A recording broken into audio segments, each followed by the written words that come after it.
Hey Raj, how you doing?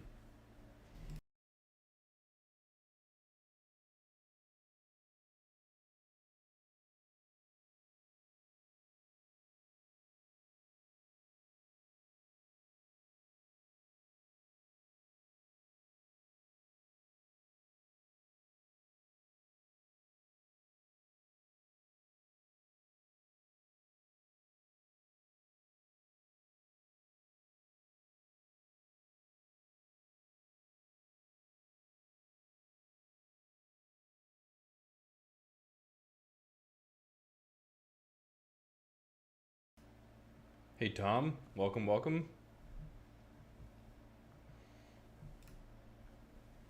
Alrighty. Wonder if it's as dark as it looks on the stream. For some reason, I feel like the lighting here feels quite dark, but maybe that's just my camera? Maybe I look great. Who knows? I have plenty of light, I feel like, in here, so maybe it's just how things are looking over here. Hey Coder Nerd, what's up? All right. I don't even know how many people we're really going to have. Session 2. So, welcome everybody. If you missed session 1, what we're doing here is I am going through and building a SaaS apps, LXLLX. Yo, what's up? We're building a SaaS app end to end. And Flawless Noob, hey, Seasoned Chicken, hello, hello. Lighting is fine. You look $1 million. Coder Nerd, you were too nice. Too nice. And so we're basically building a full SaaS app end to end. And where we got to last time was we did the whole project setup. We got it running in Vercel. We have our GitHub repo. We've been pushing code. We have our database. Locally, we're running Docker. Speaking of which, I should start Docker for that. And then in production for our Postgres database, we're using Vercel's Postgres for the first time. I haven't really played around too much with that, so decided to go ahead and give that a go. Supabase is also something you can use. Someone in the comments asked if we can use Supabase. Fundamentally, it depends how much you're going to lean into these platforms and use the other offerings that you have, right? Vercel's Postgres is basically just hosted Postgres. Hey, Eduardo, welcome. And that's all we're using it for. And so it also means like our app is hosting agnostic right now. And so if we use Supabase and we only use them for a Postgres database, then it's very easy for you to switch this out. In fact, if you're going to run this yourself, right, you can just change where the connection string points to and use any cloud database that you want. So it's very, very service agnostic as right now. And then we went through and actually built some of the models. We're using Prisma as our ORM to make that easy.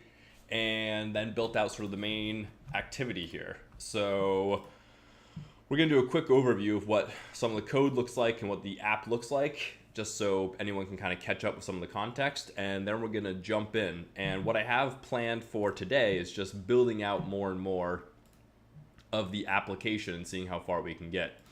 So a lot of refinement's going to be done on like the main activity screen for what we're doing. And then the ability to edit your activities so you can kind of see historically what you've done that day. And probably not a weekly view today. And then we're going to add in some of the other functionary stuff so you can like manage your projects easier, right? So clients, projects, tags, all that sort of management stuff. And that'll allow you to kind of build out a system when you're using time tracking to make sure you know what activity kind of goes with what things. And if we get through all that, we'll do some of the profile stuff and kind of move into the admin area. It's 11:30 right now, and we'll see kind of how far we get. So if anyone has any questions in the chat, feel free to shout it out. Happy to answer everything.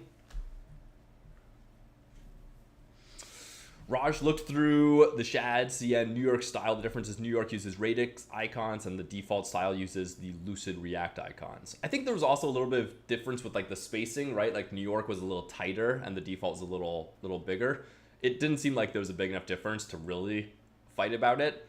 So we're going with the default style right now. I think anybody who goes deep enough into this, they're going to end up building out kind of their own style over time, right? To give your app its own unique look and feel. And that's what Shad was talking about a little bit, right? When he kind of built the whole components.json file and how you can style it individually. Because all the code is just inserted into the project, we're able to basically customize these all we want. We will avoid doing that right now just because I don't think that's the most valuable thing to spend our time on. But if people make pull requests or whatever, right, and like we want to start moving in that direction, anyone can jump in and contribute a little bit to kind of move the app in a new direction, look and feel wise. I'm fine with that. Doesn't have to be just the Ethan Mick show when it comes to like the code. So I'm going to switch over to our coding view. And then I need to fix the camera. Properties, refresh. Okay, we're great. And then we're going to just add a filter real quick, circle mask, because I like circles better than squares. We'll move that up. All right, sweet. Ethan, get server session using TypeScript. Don't you need to pass the param the same OAuth? Yes, Eduardo. We're doing that now. I don't know if you looked at the code. We can actually jump into that now. Hopefully you can see my screen. How big is this? 1, 2, 3, 4. Let's make this a little bigger on that. So in our code, this seems to be a decent file, right? In our page, in the track page, we're using our own little get user session here to get the user session. And so what we've done to get the user session is we pass in as a callback the session callback. And so that's defined here. And this is where we make sure we have the user ID and the tenant all on our token so we can get that information. And because we're exporting this function in our next options here in the route, right? We just pass in the session from that same thing. And so by exporting it and putting it in its own file, we're able to use it in both places kind of seamlessly. And because we've built our own function that encapsulates that logic, whenever we get the user session now, we know we'll be able to always have that information available. The other thing that we did a little bit was to make the types all work, right, is we added a auth.d.types file. And so this just makes sure that here we have everything declared as we expect it to. So our user has an ID with a tenant and an ID, and all of that kind of works the way we expect it to. So by doing all these things, we've kind of captured all the information we need in our sessions, and hopefully that's the last time we need to touch auth. One of those painful things to get set up. But once it's running, hopefully you don't need to touch anymore. So our Prisma schema right now is pretty basic. We have our tenants, and that's like the highest level organization, right? And then a user belongs to a tenant. And then we have currently the activities, which is like what we're doing. And so we can do this locally. We can start up our application. It's gonna break because we want Postgres to also be running. Perfect. And now locally, if we refresh and get our inspection, this looks okay. All in all, looks like kind of everyone can see everything halfway decently. Then, right, we go to, trust me, the database exists. Refresh, Prisma, connect, please.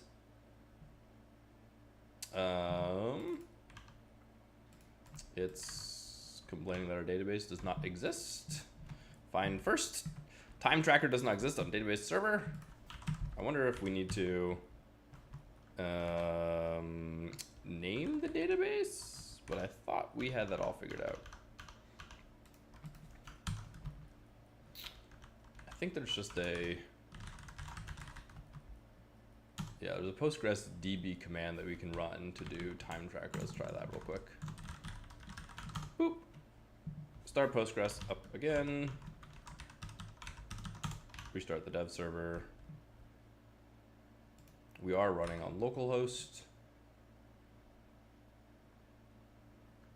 Well, we're doing great, people. Oh, we need to migrate our database now. Perfect. So we deleted our database and everything, so we can just run this again. So we're gonna run migrate database. Prisma should just be able to push it into local. Should probably just do this before we start streaming. Refresh. Now we're in. So this is kind of where we are right now, right where we left off. And so what are you working on? We have a track screen, we have a start button, we have our profile avatar up there, which is pulled from Google. And so now we can go ahead. And so now we're gonna do live stream session, live stream, we'll do session 2. And so click start, and we broke it. No user records found because we need to log in again. Because we restarted our database, we don't have a user yet, even though we do have a JWT. So this should just in time create it. We will re-log in again using Google Apps. Boop. Okay. No, do not do that. Try this one more time. Session 2. All right. We love doing things live here. So now we have this working, and now we can start doing some refinement. And so what we're going to focus on today is really updating the screen to make it more usable, user-friendly, and something that we can use. So I could almost use this, right, for my own working day-to-day. And the goal is with your SaaS app to get it to a place where you can start using it yourself as quickly as possible, right? You want to like be dog fooding and testing and running this.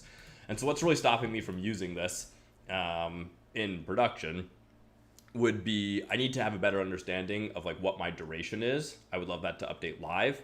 And then when I stop it, I need to be able to kind of see a historical record of what I've been doing. So today we're going to work on, the whole what are you working on, and then what have you done, and then be able to jump back and forth between days. And then we'll be able to add in the rest of like the management aspect of the entire application. So first thing I wanted to do is tackle the duration. This is currently in milliseconds, right? So divide that by 1,000. We're at basically a minute of me talking. And that's cute and all, but not really what we want for our nice track page. So inside track, let's go ahead and start making some new components. And we can either make these components like in the components directory, but what I like to do is I like to make the components as close as possible to where they're used. And then when they need to be shared, go ahead and move them out into a more common location. So because right now we're only using this in the track page, let's go ahead and make a new file called duration. And this is going to be a client component because we want it to update live and we want to show the duration happening. There's probably a way we could do that with server components, but I don't think it's necessary. And I think doing it with like the activity duration is kind of what we want. So let's go ahead and do activity duration. And for the props, what we really want here is we want it to know like when we started this, and then we'll know where we currently are and can do that math to figure out what the duration is. So props, and we'll do start at and const. We'll need some of this in state, right? So we will need, and we're gonna need to do some styling for this entire thing. And how we want this to look is we wanna have basically hours, minutes, and the seconds. And so we wanna break it all apart like that. So knowing where it started at, and then knowing what like the time currently is should be able to get us what we need here to do all of this math. And the other thing that we're going to want to do once we have those numbers is make sure they look pretty. So let's see here. Activity duration, passing in the start at, and so that's not going to change. And so what we want to do is, I think we can just calculate the elapsed, and we'll do this from, I guess, like the first render, most likely. I don't know if that needs to change, right? So we get the date, and we're gonna want this to kind of update every second or so, right? And so we want a use effect, and there's probably a good way to do like use timer here as well, right? To understand what we need to do. So let's see what Copilot comes up with. So we're gonna clear the interval and we're gonna create an interval. And knowing, let's see, the date and then the elapsed, I guess we can keep now. And then we're gonna set the elapsed time. And so then we want to have our hours and minutes and the seconds. I don't think we actually, this is kind of a weird way to do it, right? Why don't we just, maybe it's smarter if we do it this way. We just want to know, like, we can do the math floor, right? That's the seconds. And then the minutes. And then the hour, right? We don't need it to be silly here. And so now we have this, and what we also will want to do, we don't need to do it right now, but what we do want to do is make sure there's a couple of nice things for the timing. So let's give this a go in our duration. And so here, instead of just having our time do this elapsed time, we're going to toss in our new component for start at, and we'll just do activity.startAt. And what's a little annoying here is our start at activity, right, on the Prisma model is actually going to define this as a date, because that's what it is when it comes out of the database. However, when we actually return this to the client, the date gets serialized to a string. So it's not actually a date anymore. It's really a string. So we have a type mismatch, which is a little annoying. And so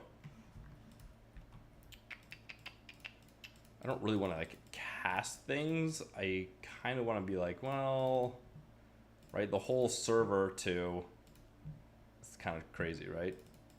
I guess maybe here, well, let's just go ahead and do this, right? So if we log what the activity is,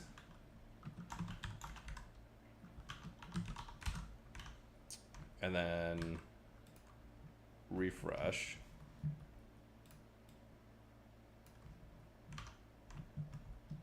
activity duration is definitely defined, my friend. From duration. Thank you, thank you.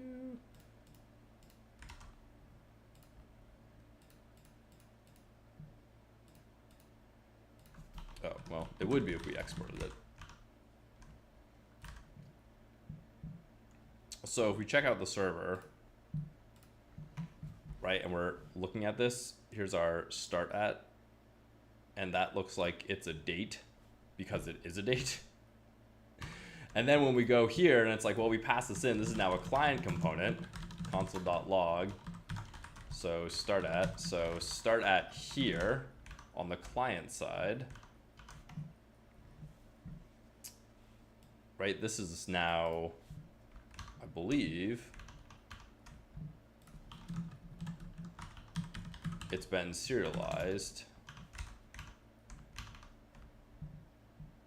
Oh, well, I guess it's a date here too. So it's saying it's an object as opposed to a string, right? and it's been translated into. So maybe we don't need to do the whole starts at thing at all. Let's do this. And then can we do that and do this and do this and see if that works the way you expect it to? All right. So we're getting there, right? This is the total number of seconds though. We really want seconds. We actually do want to do that crazy math, I guess, right? We want to do the hours, and then for the minutes, it's going to be the minutes subtract the hours. So while this is easier to do, we want to get the hours, and then the minutes should be divided by the hours, right? And then the seconds can be the same thing, hopefully.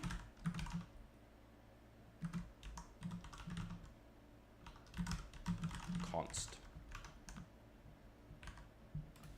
So now we're getting somewhere.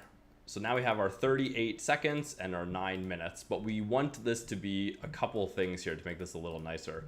You can see that the width changes for the string because of the numbers. So we want that to be a fixed width. And we also would like there to be like a 0.9 as well, instead of just 9, or here it's going to switch to 10, right? And so like there's only one digit, but what we want is we always want there to be 2 digits, and that way all these will kind of be consistent, and then we can fix the width as well. So for this, we want to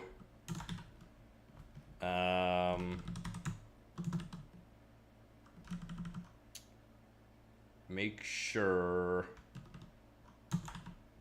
the number of digits after the decimal points. No, we want number of digits before the decimal point. I did this in another app. Let's just make sure we know what exactly we're doing.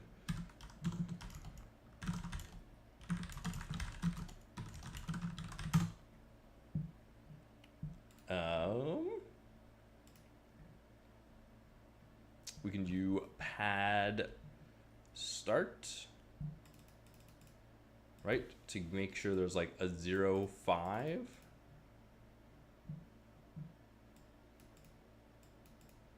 I don't want to extend it.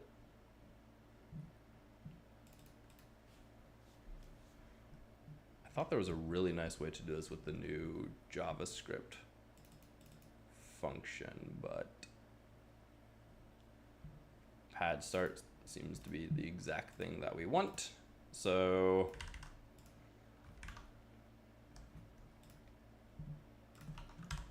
we don't need decimals here, right? Max length 2, 0. Perfect. So now we're just going to do the same thing for all of these. So we can just make this into a little function.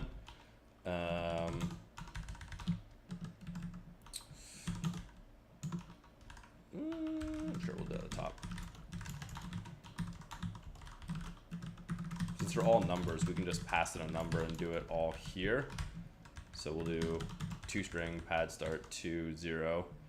And so now we can just do pad hours, pad minutes, pad seconds, and we should have a pretty good timer. And then we're using Tailwind, right? So for the number,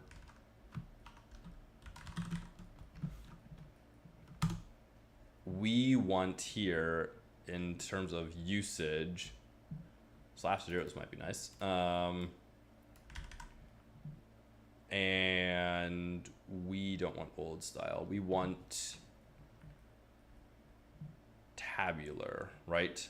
To use the numeric list of uniform tabular widths. So we want tabular number as well as that. So now Now our duration timer is looking, whoops, rip, come back. Start again. So now it is pretty sweet. So it no longer moves, right, fixed width or anything. And we have the duration going, and we have everything with leading numbers, and it looks pretty good. So now you kind of look at it and you're like, okay, cool. We basically know exactly what this is. I want to make it a little more bold. Font, let's try medium, just so it's a little more obvious what exactly is happening. But I think that's pretty good for the entire spacer here. Our inputs, this is something that's bothering me. It looks like it has a margin on it. Ring, offset, ring, ring, ring, ring, ring. Oh, we have a hidden thing, right? So this is one of those interesting things. So our form defines a space, which is fine, but because we have a hidden input, which next.js is adding into our form with what the action ID is, then that means that there is actually a space in between these. And so this ends up having a margin to the left, which means there's this gap here, which is not what we want. So small little sharp edge here of what we have going on. So instead of doing space x4, let's see, can we do visually? Well, it adds it. We don't even have it here. Same thing for like the hidden ID. That's what we added though, so that's fine. That's what we added. This has type hidden.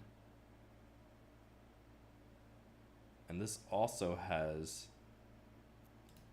type hidden, but still doing that spacing. So if we get rid of you, then we need to add spacing to the rest of it. I wonder if it's easiest just to like put our content inside a div and do the same thing, space x4. And move all the flex items in here as well, right? So flex items center. So now we have like this input, which the form adds, but we don't do any formatting at that level, right? And now we have all of our information here. And so that might be a little nicer. I think that's probably halfway decent to get going. And here we can do just, let's see, a little bit of font semi-bold and margin bottom 2 to give us a little more breathing room. What are you working on? And then what I wanted to do for our button is instead of start stop, I wanted to toss in a icon instead and do like play pause. So because we're using Shad UI, and Shad UI we just were talking about already uses, right, an icon library. Does he define what that is? Typography, dark mode, theming.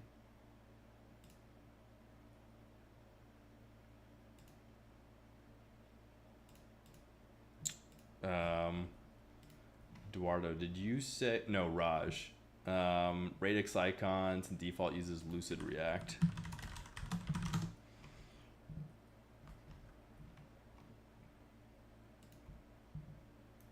I think we have React icons.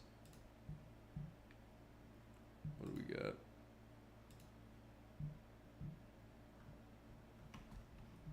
Where can I see all my icons? Icons. Okay, so we want like start, right? Yeah, so we'll grab play here. So check our package. We do have Lucid React installed already, thanks to Shad UI. So we don't need to do that. So we should just be able to grab like the play icon.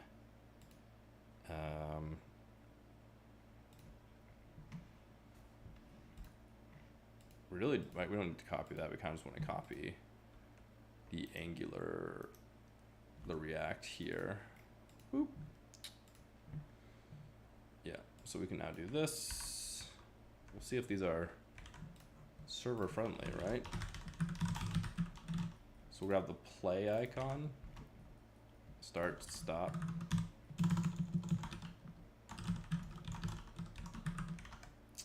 We probably have right size. We'll do like 24, see how that looks.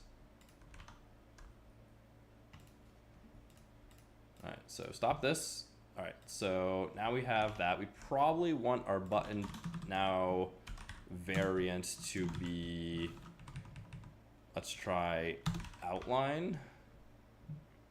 That's okay, and then we can just pass in rounded full. And we'll want to make it smaller so it's actually doing what we expect. So this is 24 by 24, and the padding here looks like it makes it a little funky. Go down, check out our padding.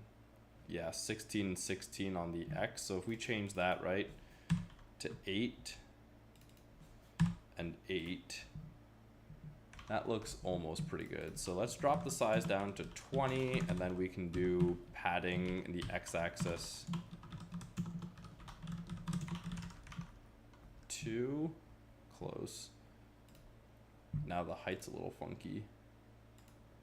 Little fun things about yeah, that's fine. The height is now a little off, right? And is that being caused by the icon, or is that being caused by the button? Can we just force it with like a nice little height 20 pixels? Oh no. Now it's even worse. It is 20. So we can probably just define the height, right? By like height 8 width 8. Nice.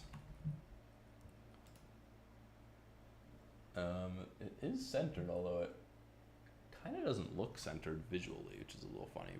But I think that's fine to start, and then we'll just do the same thing for, right, we can just call stop circle, I guess. Not exactly sure, and size equals 20. Fresh. Okay, so now we can do session 2. Working on, start it. Man, I would really love it to not be a circle. Stop. So stop circle, pause, octagon. We are already running into the fact that they don't have exactly what I want. Square, I guess. We'll just do a square. That's probably most accurate. Square, square, square, square. All right. Iconography. This is what, a height of 40? So maybe if we just make this thing 40 as well, it'll look better. Ugh, does it? The width is not 40.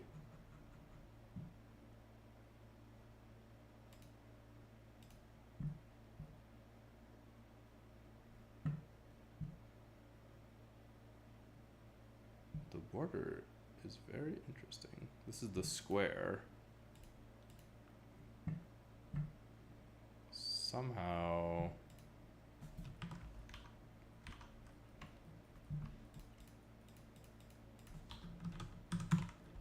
is that just not something we're expecting? It's too big.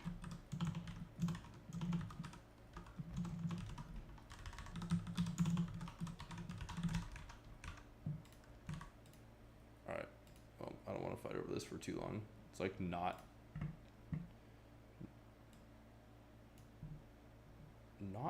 totally correct, but good enough for right now. And we will deal with it in a little bit. All right, so what are you working on? Here we go. Here's this. We have our play, pause, stop, action. I kind of want to, with the button, right? Here we can do, we can call in our own CN utility that is defined in shed. And we can say if it is running, right? If there is an activity, then the background of the button is probably gonna be, red seems aggressive, but we'll give it a try. Otherwise, nothing. Yeah, red is like super aggressive. So maybe it's just like fuchsia.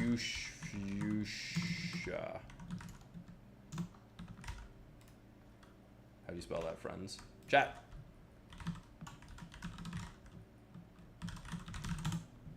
Colors of Tailwind.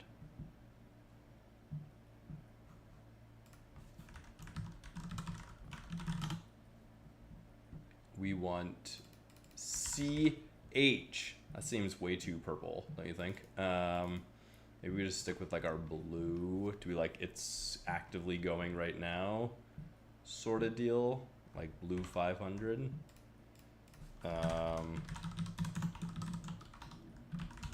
Just gotta feel it out sometimes, eh?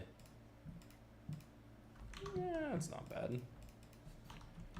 Let's make it a little darker. It doesn't need to be super, and then also we can add in text white. All right. I don't know about that. I don't know. And then the hover's all different. All right, scratch it. We'll come back to that button later. This is gonna be like a special button probably. So sometimes design just works like that. Start. That takes an entire like second to start, but we'll get back to that in a little bit. And everything here seems to be working as expected.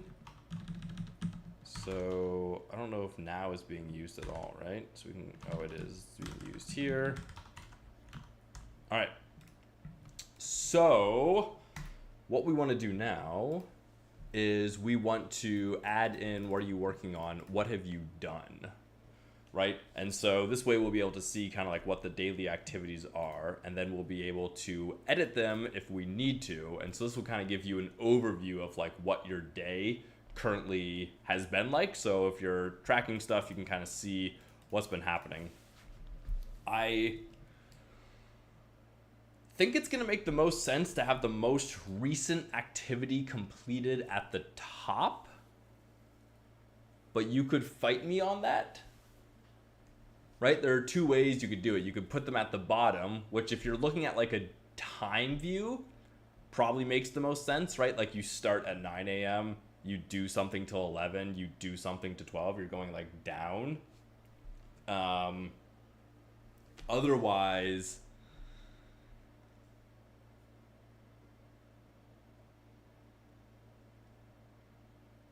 I think if we add in the timing on the side, it'll make the most sense to do it that way. But if you're just like adding things, does it make the most sense for it to be at the top? Maybe it doesn't. Maybe it doesn't. Maybe it makes the most sense for it always to be like the first thing you did was at the top, and then the next thing you did, and then the next thing you did.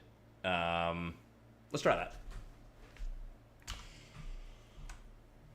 All right, this is good. Let's go ahead and commit. Feature live duration tracking, added client component for duration, push, so we can be constantly pushing so we're not having too much stuff on the main branch. And now we kind of have this set up here in our page where we have our new activity, and now we want to have the daily activities, which is not currently returning anything. So instead of our this, and this can also be a server component, we can just toss this logic here to start and move it out if we need to do it anywhere else. Although maybe it's nicer actually to do it here because we already are fetching that. We don't want to run the logic twice. So we'll move it. Daily activities is what we'll call it. And we're not finding first, we're finding many. And it's going to be where the user and end at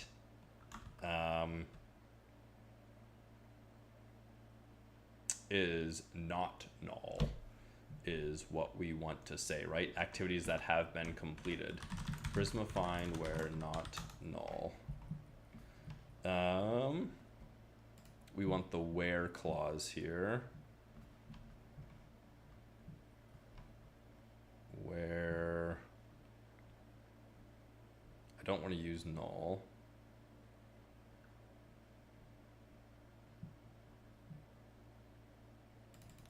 Where not null. And what we can do to double check our logic here is we can ask ChatGPT, write a Prisma query in TypeScript for finding an object where end at is not null. And ChatGPT is great for this. Right, we basically just want the query here. So find many where end at not null is kind of the magic that we're looking for.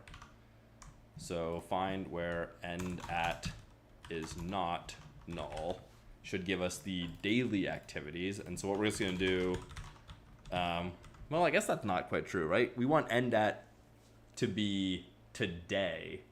End starts at to be today? What if you start something yesterday and it goes into today? Oh God. Oh my God, this is crazy. Ethan, will this timer track have the option to pause activities and continue after a break, for example? Eduardo, that is a fantastic idea. I hadn't exactly thought of that, but I think that does make a lot of sense, right? Then there's like play, pause, stop. I think what might make the most sense though, and what Toggl does, is if you stop it, you can just click play again to start it. And if we don't remove then the text from if we don't remove the text from this field, then like stopping and starting is just the same action, and it's like pausing, right? So maybe we can get away.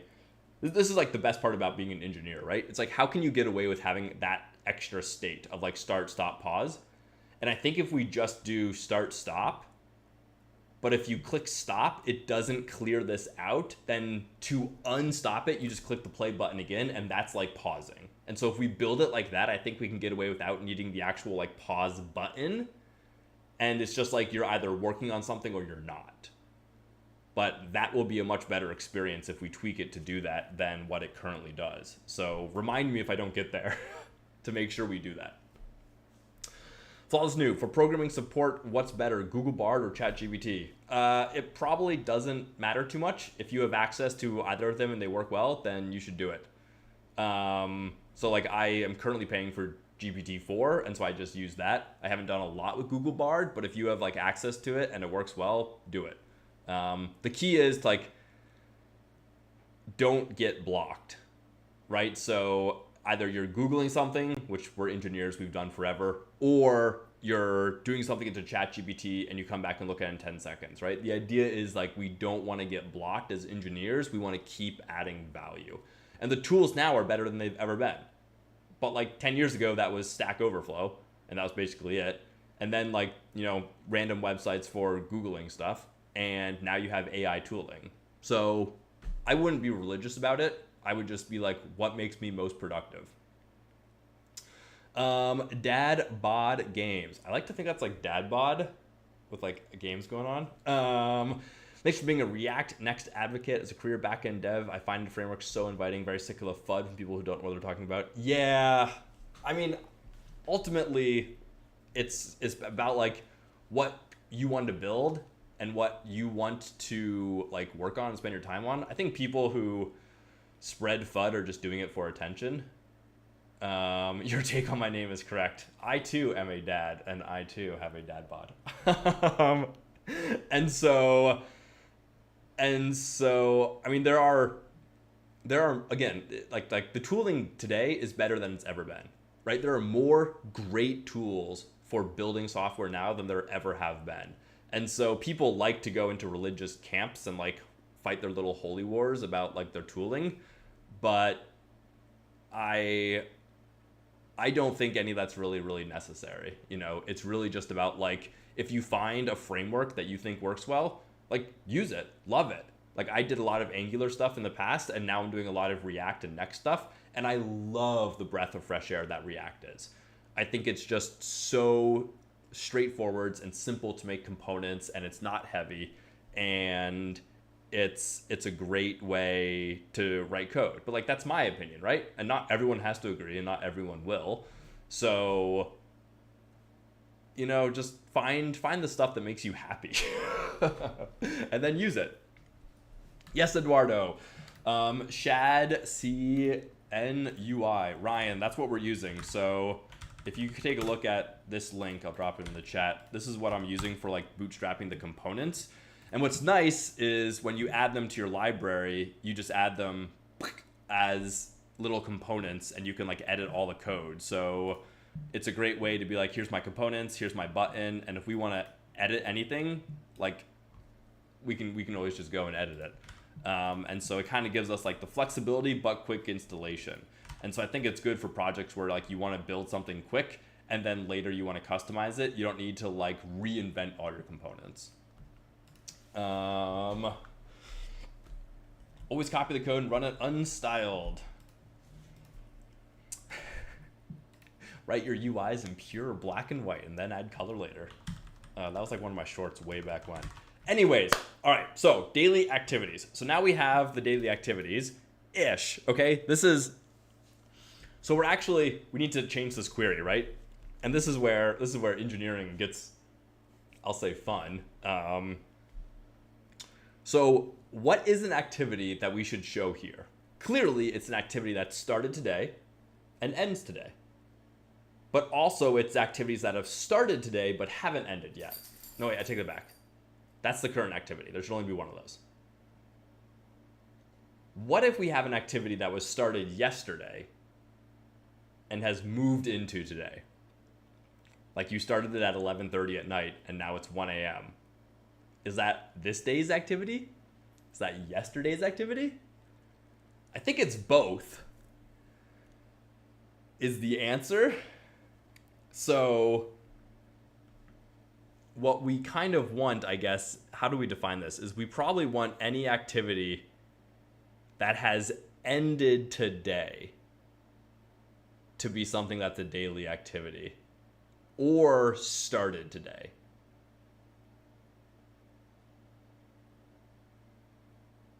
I think that's what we want. So if we start something at like 11:30 and then ended it at the next day, it would show up on both pages, and we'll need to have the user interface that kind of like describes what that is. Now that's not going to be a huge problem here because I typically work regular-ish work hours, right? I don't work at like 11:30 at night frequently anymore. I have a small kid. I go to bed as early as I can. But you're all probably night owls, and if you're working at 11:30 at night, right, you want your user interface to accurately show kind of what's going on. So I think we're just going to use GBT again because I don't want to think about it, right? And we're going to say update the query to find all projects with a start at time of midnight of the current day, or the end at is before midnight of the current day. I'll say 11:59 for GPT. right? So we just want to say like find all things for today.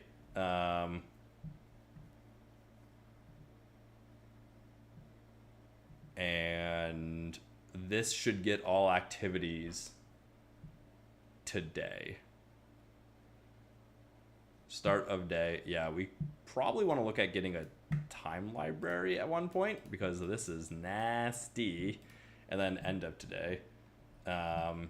And today, of course, is going to matter a little bit depending on like, what's your... What time is your server set to? So that'll be fun. All right, so we have to like add all these in, and these should be ANDed together, right? So tenant ID and user ID, and starts at or ends at end of today, start of today. So let's go ahead and just log what these look like. Remember, this is a React server component, so we have to check the logs here. On the server side, date functions. I will take a look at that. I actually don't think I've used it, Flawless Noob, but I've used several others. Okay, here's our daily activities. Let's see if our logic makes sense. So today's the 29th, so it started that and ended that today. Here's session 2, same thing, and here's session 3. Now we don't have data from yesterday, although we could just insert some into the database. And this is where seeding your database might start to become useful. So you can like capture these bugs quicker, but we'll avoid that for as long as we can. Also remember, our IDs all have prefixes. So you can just like double click it and copy it and you know it's an activity, which is like so awesome. So this looks good. And then we want to order it, right? We want to make sure it's ordered by probably start at is where we want to order it. So if it started yesterday, that would be like the first one. And now we can go into our daily activities, and we don't need this to be asynchronous anymore, although it doesn't really matter. And we can build this out. So we're going to take the same rough format as this one. So a div and an h2, just to keep things the same. And instead of what are you working on, this is what have you done? What you've done today is kind of what we're shooting for here, right? And then so now we can do type daily activity props, and this should be an activities. And so here, daily activity props, and just pull that in. And we'll do some styling in a second here, but it's just gonna be an unordered list for right now. Now what's definitely gonna happen is we're definitely gonna make these list items their own component, and there's gonna be a little bit of state involved because we want the user to be able to edit them if they need to, right? Delete them, edit them, all of that jazz. So some of that will be added here. And so now we want a list item, and the key can be the activity ID. And then we'll just do the name for right now. And then we will pull this in and toss it here with the activities as the daily activities. Okay.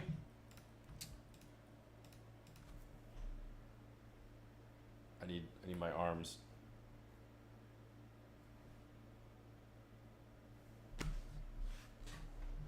It's beautiful.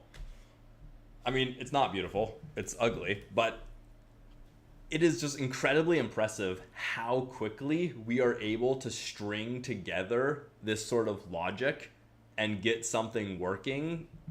I just like, I can't get over how great it is, right? Like what we've done today. Great. These are the 3 things we've done. We've built it. This is coming straight from the database, and now we're good to go. So that's awesome. Let's add, the biggest thing here is probably a little bit of space in between these two. So space Y, and by a little bit I mean like a lot. So what you've done today, and here are the 3 things. Here too, we can add a little bit of spacing between our activities. class space y. We'll do, actually, we're going to end up making these selectable, right? So we'll add the spacing here instead by giving them a little bit of padding inside the content. And then we don't need so much padding on the outside. Let's see what padding 4 does. Yeah, that's pretty good, but we want it really to be just on the Y margin to start. So what we've done today, it's a little aggressive. We'll do P2. Design is feeling things out. Where are my designers in the chat, right? All right, so what we've done today, live stream, boom, boom, boom, boom, boom. And now what we kind of want to do is we want to know like what the duration is of each of these, right? I would love to know also when it started and when it stopped. Probably logic over here in this area. Can I make my mouse bigger? Yeah, right. So like I want to know started, stopped, and duration as like all the important things. So this is going to be ugly AF, but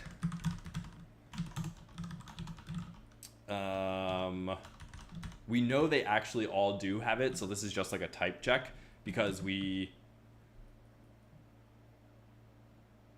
asking that they have an end of date, right? So this should always be there. So we don't need to take into account making sure it looks pretty.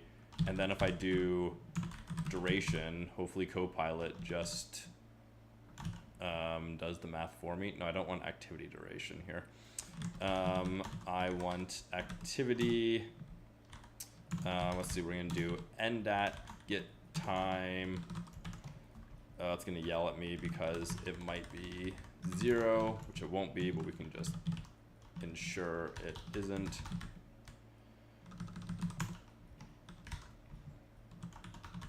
That should work the way we expect it to. And this is gonna be an ugly duration. It's gonna be like in milliseconds.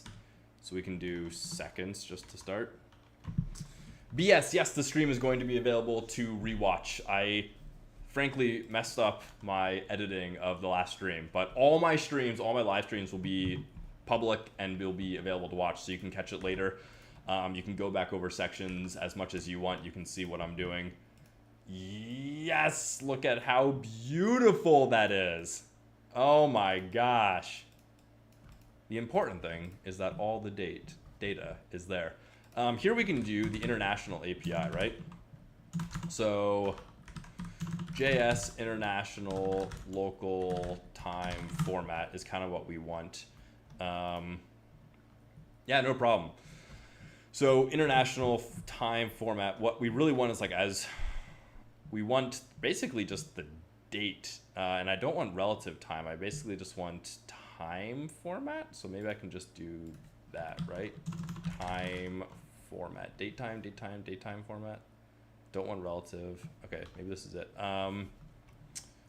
So I want it to, we're gonna do that, and then we're gonna do new format date, and we want it to basically be the time, kind of like this, right? So hours, minutes, and probably that's it, right? We don't really need it. Hours, minutes, and hopefully that's good.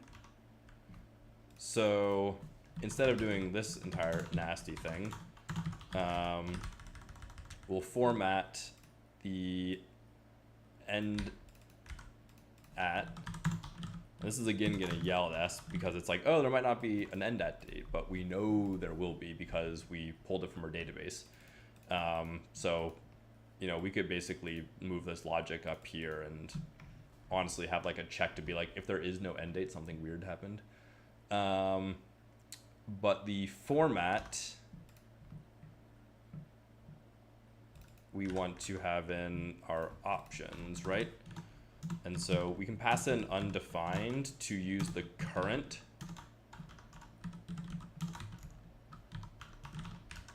locale.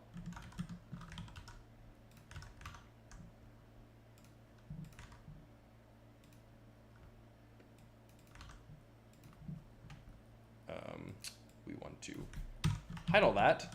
And also what we're going to do is we're going to toss these within spans so we can manipulate each one independently. So we're going to have inside this, right, space X, let's do 2. And then here we can do like class name, font, semi-bold to start. So now it's like, okay, well, I still need more space.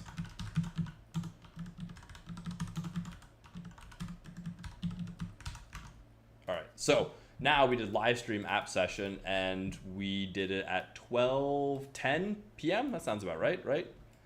And this is 11 a.m. So did our format. There we go. We want that one first, right? So started at 11 a.m. and then that we did this one and then we did this one.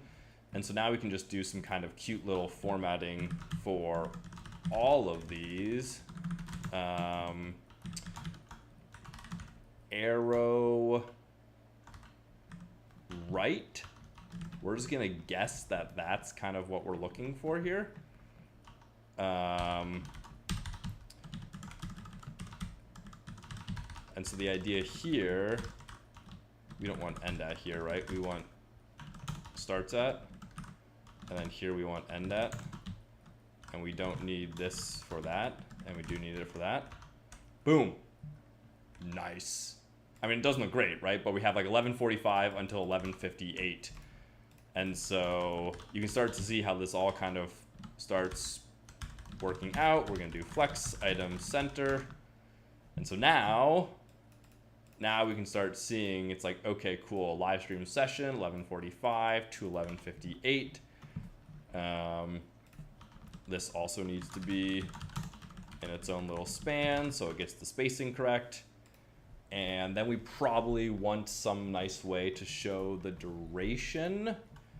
And really, as I'm looking at this, I think it might be nice if it was like spaced the same way, right? So like all these, it's kind of like it's more like a table really than just like rows.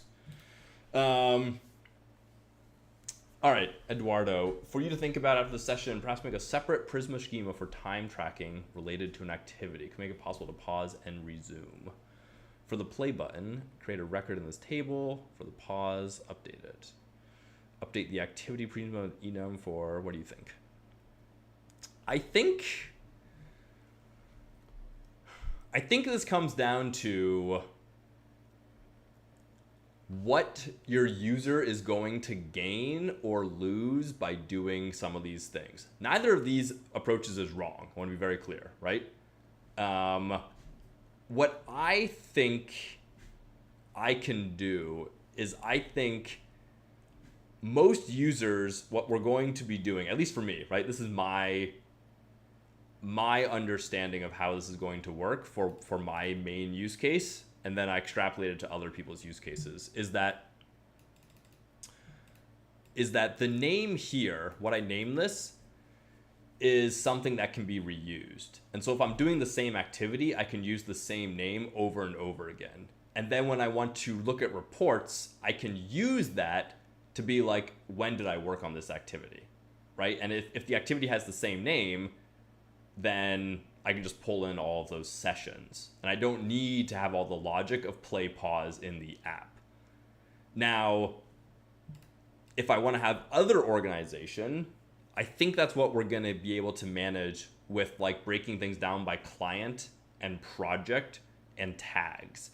And that will let people manage a project and they can use like different names. But if it's all within the same project, then they'll be able to easily look at like how long that project took and the activity names won't matter so much. So I think, and I might be wrong, so we'll see how far this kind of schema gets us, but I think we can get away with just not needing that extra table for time tracking and just tracking an activity as like something you did start to stop. And if people do the same activities over and over again, we can just aggregate them together by name. And if they give them different names, then they're just different activities. And if they want to group those activities, they can do it with a project. So that's going to be my approach. And my reasoning is I'm starting simple, but still trying to cover the major use cases that I foresee. And I think we can just get away with doing it this way for a while, and that'll keep the schema simpler, which means we'll be able to move faster. That being said, feel free to fork it, do it the other way, and show me that the other way works better.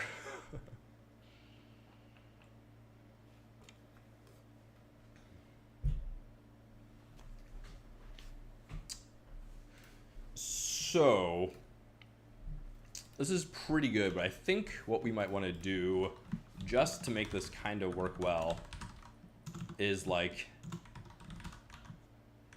I want this particular thing to grow to be like 50%, right? Flex take up 50% tailwind.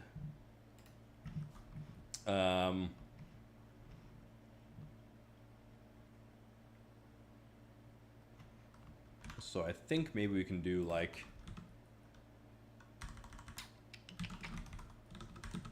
well, we can probably just do width 50, right? Width 1/2, which kind of works. These are all now the same size, which is annoying. So let's do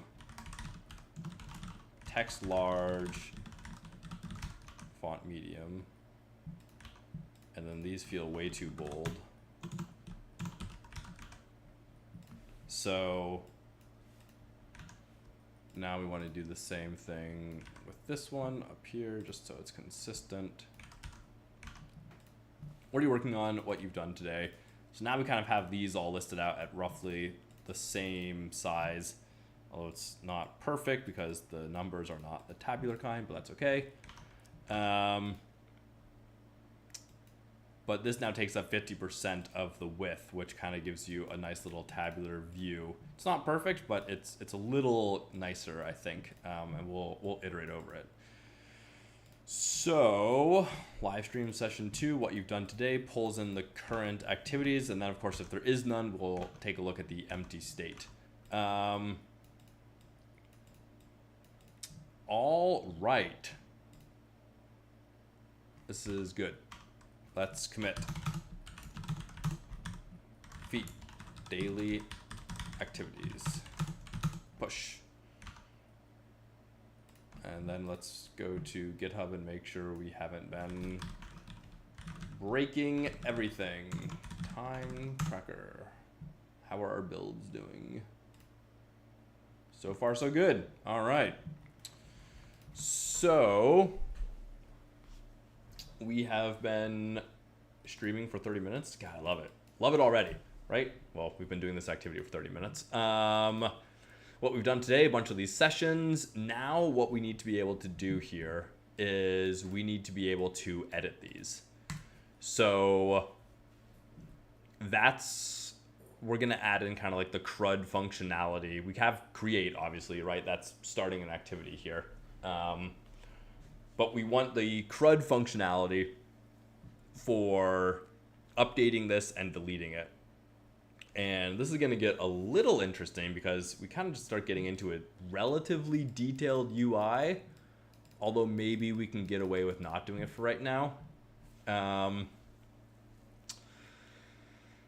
This is one of those things, right, that just like refinement is really what's going to make it awesome. So when someone comes in to edit this, deleting is pretty easy, right? You can just like give them a delete button, click it, and we'll delete it in the database. That's pretty straightforward. Editing it means they're going to want to edit the name, the start time, and the end time. Like let's say they started something and then they stopped it, and then they sat back down and they kept working on it and they forgot to start it. So then they look at this and like, oh, I really want to, say like, well, I didn't stop at 11:58. I stopped it at 3 p.m. That's really when I stopped working. So we're going to want to let them select that. But there's also, to make this more complicated, right? You have things that might be happening over several days, and probably not super often, but you want them to be able to say like, well, this didn't happen necessarily just on this date. but it actually happened yesterday, right? So like I need to change the end state to be able to select the full date time, basically, right? Not just the time, but also the date as well. And if anyone has worked doing datetime stuff in HTML, the support for it is getting better, but not great. And so we kind of need to build like our entire UX to support this, which is going to involve kind of like a calendar as well as the time selector, right? And you can see all this in Toggl, for example, right? Where you're like, okay, if I wanted to say like I'm starting something, they have like what time it is you're starting, but then also being able to select like, I guess they just have this for the time, right? It's like they have the time selector and the date selector. And so we're gonna want to be able to do both, especially like you do this and it's like, okay, like 4:15, oh, it actually started here. You know, what time did you start it at? Hey, Fuji-san, yeah, don't worry about being late. It's great to have you here. We're going through and looking at some of the UX we're gonna need to play with. And then of course they have like the other tags and stuff, but like fundamentally it's like the time, which I mean, we're engineers, right? So poke under the hood to be like, what are you doing? And so here, exactly, they have an input for the time, but they have this all as text. They're not using like the actual time field. So if you just like type stuff in, right, they're going to have some logic to make it like as smart as possible, adding AM, PM, figuring all that out. They've decided not to do the HTML5 types for time, because they're not great. And then when you throw up the calendar, right, now you have this entire thing for selecting the exact date. But because we're using Shad UI here, yeah, discard all that. I think we'll be able to get away with doing quite a bit of this for pretty easy. So basically, what we're gonna want is probably some form of, we'll see how far we get here before we get bored, popover, right? So we have a popover, and the popover is gonna have a calendar inside it. So we'll toss a calendar inside so you can select a day. And then we'll just have an input probably at the top of the calendar, the popover. You know, we'll have this like select your start time or select end time, right? And we'll have an input here, which will let you say like what time you started. And we'll probably use the HTML5 time, and we can change it out later if we want a better experience and write our own logic. But that's kind of where I'm going with, I think, to let you select the start and end time in edit mode. And so then you can select what time you started it, you can select what time you finished it, and you can change the date if you needed to. So if we did like a live stream session, we could just say, okay, cool, we actually did this yesterday. I don't know how it ended up here. But you could change the dates and then click like save, and it would refresh the page and it'll kick you out. And so that should be good. I always kind of like to, at these moments, right? And talking through it honestly helps. Like, you guys are the best ducks. Chat is, I don't have a duck on my desk, right? But like duck debugging, talking through these things and thinking about what we want to do is very helpful. So then you kind of know all the steps we have to take here to make this happen. So there's a lot there just for like CRUD functionality, right? And we have to add a couple components to make this work. But I think it'll be good. The question now is, do we want to have edit mode, right? So this is a kind of common thing where here's our row data, and if you're just looking at it, right, you can't edit it. But maybe if you clicked it, you could. Like, everything's kind of editable. You can just click it. Or you have a button that puts the entire row into edit mode. And I don't know if it's wrong or right in either way. It's just kind of like the direction you want to take the user experience. I think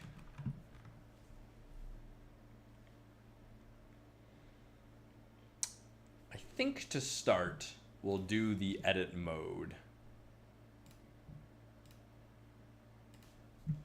I think to start, we'll do just an edit mode. And that way we can make like that entire component a client component, basically. We'll need to wrap some of this in a client component, so we'll have the actions. But I think that's what we should do. And then maybe we could put delete inside the edit mode. Does that make sense?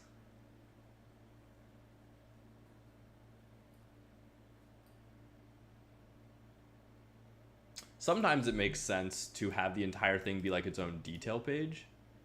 A button feels more intuitive, yeah. So, but I don't think we need that for this because like the detail page is just everything listed in this row. So let's go ahead and add just like an edit button. You click it and then you can edit the entire thing. And then we'll need to add in a delete button as well.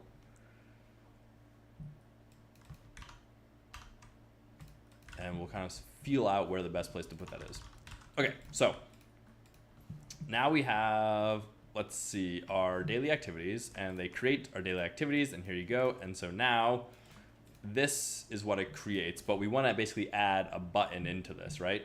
And so our activity now, this entire thing, this can be a server component, that's fine. But if we're in edit mode, we're going to need it to not be a server component. So what we're going to need is we're going to need to have a client component that's going to kind of capture that state of like, are we in edit mode or are we not in edit mode? So let's go ahead and just move all this to a new file so we can do that. So activity item row. This will be a client component. And we could honestly have another file which has like the server component in it for the read-only row, but we're just going to move it all here for right now because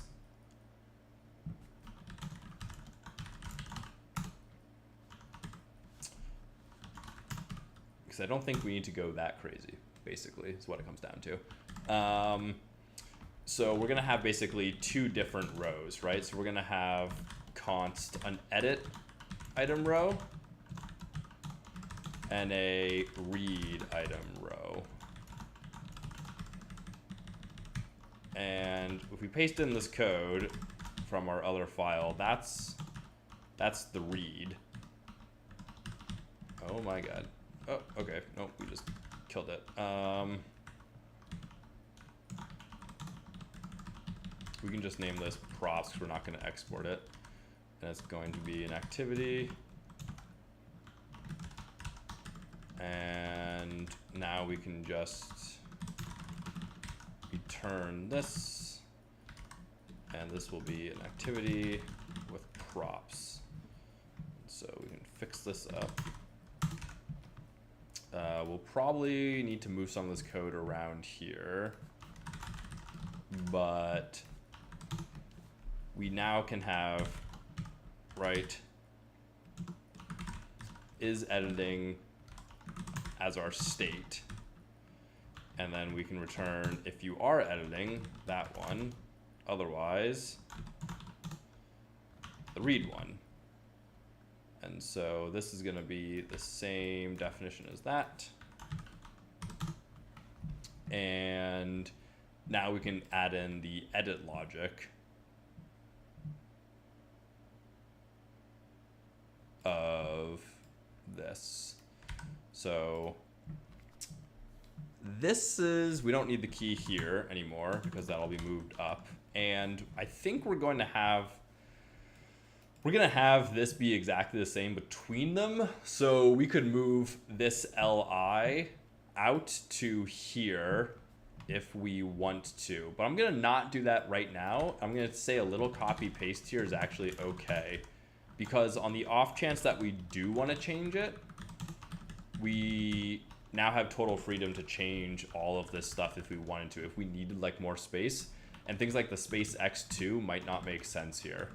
So I think that's going to be okay. Not to, and so yeah, I think it's going to be okay. Of course, for our edit row, right, we need to be able to edit the input, and then we want to be able to edit the start date, the start at, and the end at times. And once the user clicks like save, we're going to want to save that information. And so we're trying not to build an API for this, right? So we kind of want to use a server action. So we're probably going to end up defining a server action, not in this file because we can't. And we're going to define a server action, and we're going to pass it in here, and that's going to handle the save action. And so we can do all that.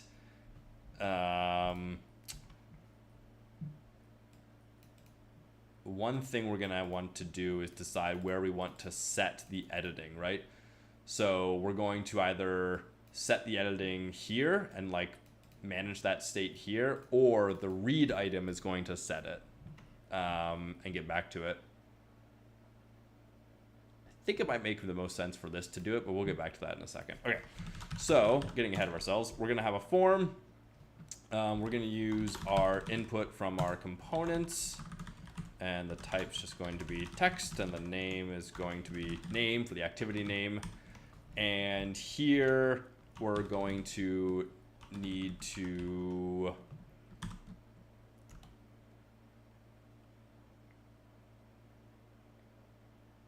not do anything, because hopefully our form action will take care of this. So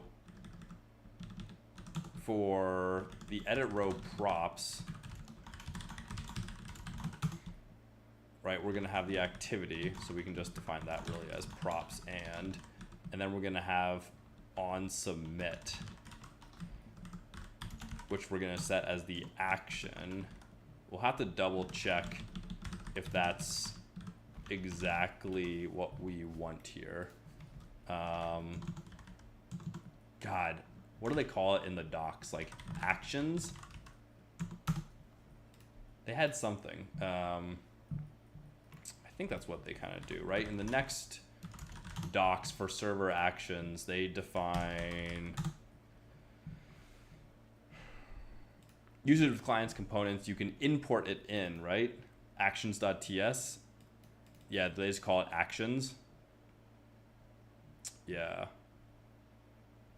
Looks like that's what they do. Trying to follow kind of like what their recommendations are, even though this entire thing is like super, super alpha.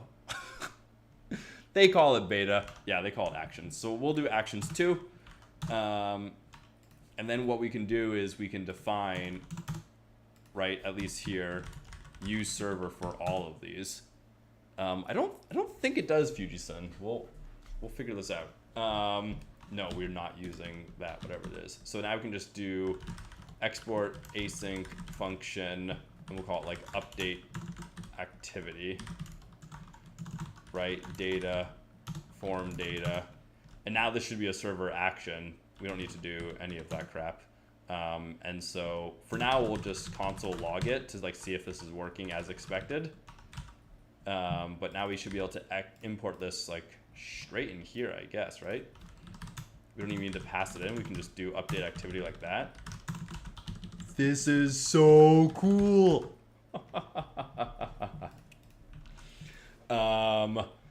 If this works, right? This is just like wildly cool.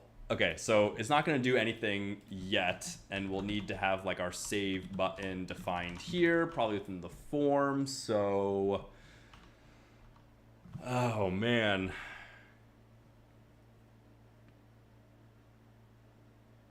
When we hit save, right, we not only want the form to do its thing, but we also want to leave edit mode, right? So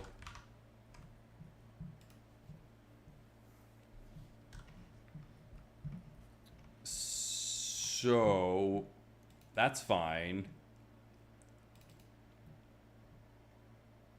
But we might want to do something like use transition here. What are your thoughts on this, right? Because what we want it to do is when we click save, let's say there's a button here, right, of type submit, right, and this is save. When we click save, not only do we have to hit our form action, right, to actually update it, but then we need to kick our state in the parent back to, okay, you saved it, you no longer need to show the editing mode. Like, we want to get out of editing mode, right? And so we can pass this through, obviously, to be like, you know, some function prop name done or whatever. But we basically want to say, like, call the form action and do something else client side. So I think, right, here's action that only calls it, so we can't quite do that. Form action, we can't quite do that. I think we need use transition to say, like, okay, we want to run the server action, right, with add item with like any information, and then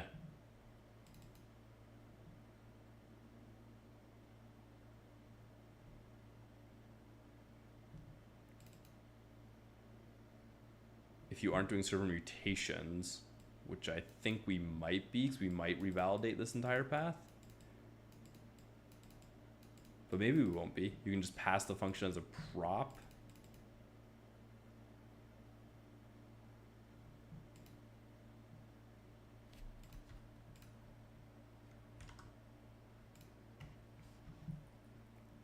Right, can we just do that for like on submit with the form data? All right, we're just gonna have to experiment a little bit here to figure out how the heck to do this. But what I think this is going to look like, right, is we are gonna have this type edit item row props next.js docs, so good, are the props, but they're also on save, right? And we don't need to do anything special here. We just want to say, you know, hey, when you're done, do this. And so this could have a default value here of the activity.name,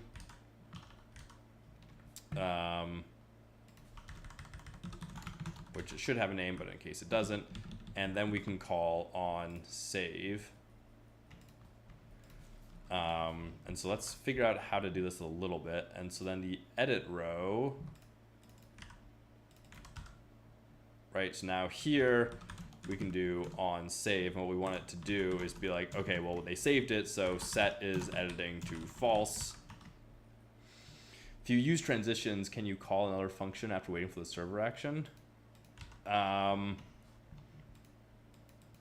guess that's my question. And we're just going to find out. Like, the docs are not clear, so we're just going to experiment and figure it out. We want to do one of two things, right? We want to say, like, make sure the database successfully saved this, make sure that completed, and then assuming it completed successfully, we can now say they've saved and close out the edit state. The other thing we can do is we can do a much more optimistic save, right? And just immediately close out the editing state and assume the server action is going to work correctly. And if it doesn't, let the user know somehow. Either way is probably fine. Okay, and so now we need the read item row. We're gonna do something, I think, ugly here to start, but we're just gonna make it happen. So back on our page here, right, we want the activity row, and we don't need any of this now. And we're gonna pull this in from our file. And so if we look at our page, This is now exactly the same, just perfect, just what we want. And we're gonna have an edit button here. And it's gonna be really ugly to start.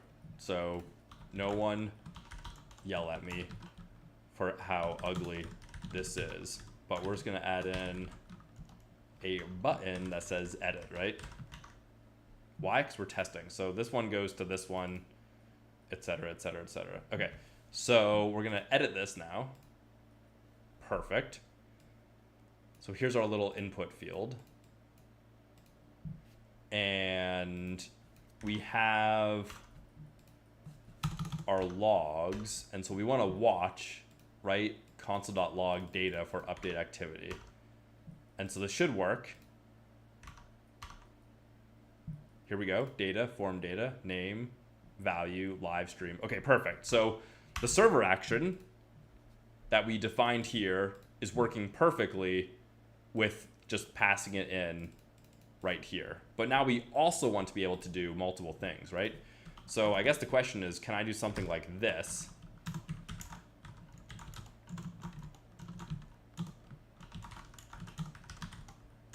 And maybe this is what you were. Oh, do we delete it? Yep. You were saying, Eduardo, right? Update activity. Can we just do await update activity?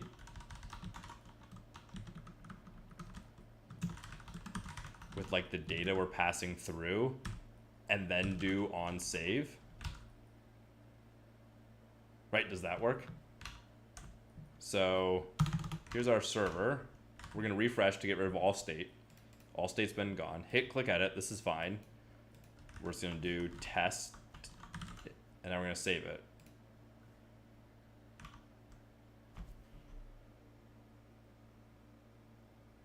So we didn't even need a transition, although maybe we should have a transition.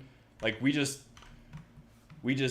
as a form action, have an async function that calls the server function and then does on save. Does that feel correct?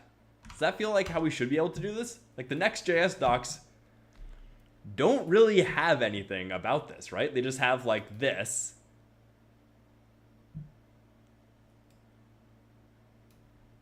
And we're just passing stuff through and it just works?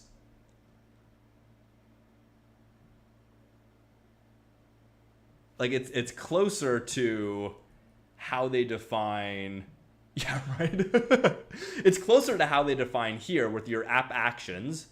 This should be TypeScript. And they just have a function like, oh, here's an ID, pass it in. Like that's probably a string, something cool, whatever. And then it's like, okay, well, you know, just here you can just do on click, and you can just have an async function and await increment, and increment is defined and passed through, and here's your server function, and it just like works. And you're like, okay. So now here, here we have our action file, and it's defining how to update it. And we know this runs on the server because we just checked, and we have use server. And then to go in and out of edit state, we're just saying like, okay, well, when the form is submitted, this is form data, right? This should define, yeah, it defines as form data. So we're just passing it to the server function. And then once that completes, we have on save. So just doing that, we've wired up the form to save whatever we're doing and then kick them out of edit mode. I mean, this is just wild. This is absolutely wild how like weird this feels, but also how powerful and cool this is with so little code, right? This is an entire API call that's happening.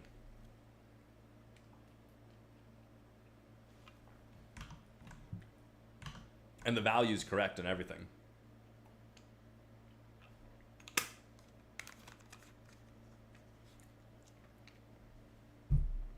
Okay.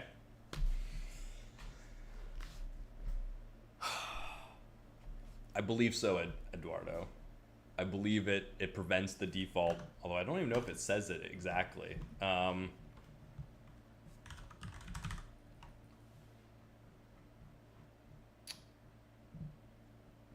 But it's The answer is yes, it definitely is, because if it wasn't preventing the default, right, you would get all the parameters in the URL bar.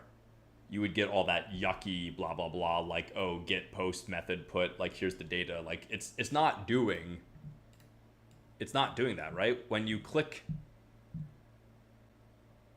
edit and then click save, if you look at the network, like, it makes a post 200 fetch request, you know, with content type of the multi-part form data, right? Here's our form and everything that we submitted. And so it's doing all of that work for us, as well as preventing the default, and then, you know, you get any response that the server sends back, and this is what it sends. So it's doing all of that.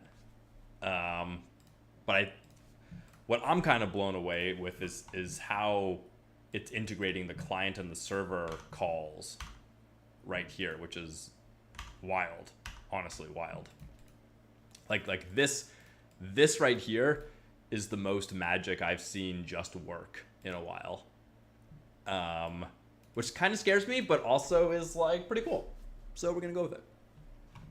Okay. Wild. So let's make this much prettier and a little more functional, and then we have to add in a bunch of extra state here for this. So we have an input for the name. Let's jump over to the form class name, and let's make it flex item center. Let's make this say save real quick.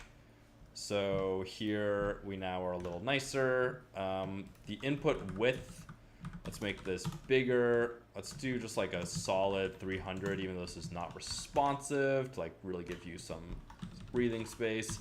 We have a form, so we're gonna add the SpaceX2 up here since we don't want it here. In fact, we don't need any of this here, really. We can leave the padding, I guess. So now we have our form, we have save, we have this, and now we need the start and the end inputs and pop-ups. So this probably is going to be its own component, but let's let's probably just make it its own component real quick. Const, let's call it edit date time, right? And this component, we're going to build it right here because it's right where we're going to be using it. But it most likely is going to end up as a part of our UI library because we're going to use it in several places to edit the date time. And so type edit datetime props. This is going to be like time, right? This is the time that we're editing. Or maybe we can just call it date because it's of type date. So we'll do date. It's a date. And we'll wrap it all in a little div here. And we're going to need to add some new components, right? But I think, let's see. In something like Toggl, right? When you click in to edit this, this appears. Oh, but I can't edit the end time. That's interesting. Right, but we just like toss something here. They kind of have like this. So you can edit this, and then this button brings up a calendar.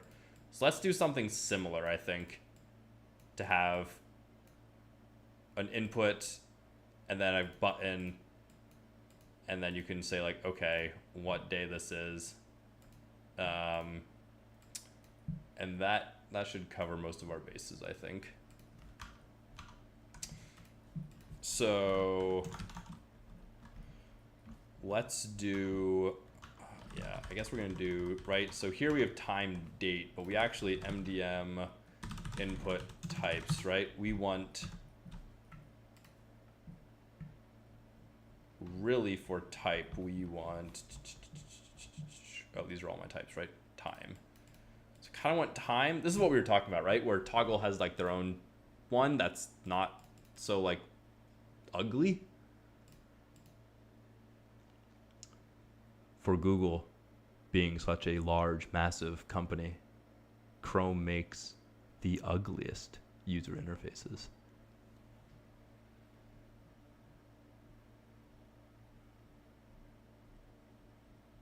It's hard to find something more ugly than this.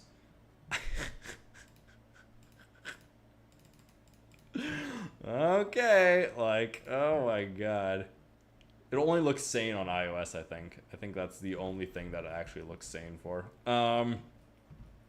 Yeah. Seriously, Ryan. It is awful. But we'll do type time here because that's what we care about, right? And so I guess we have date, but we'll select the date elsewhere. And we kind of want like, well, really, let's do this. And then on change, right? So we're kind of like making our own higher level component here, right? Where we want just like this to be the value. And then we have a change handler, and this will make the most sense. And people can probably pass in some of these things themselves because they'll want like, they'll want to define what this is in their form, right?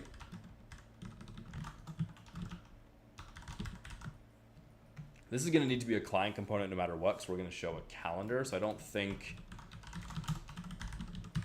think having this all be in state is going to be fine. So now what we want is in this input, we're going to do some little tricky stuff, right? We want a calendar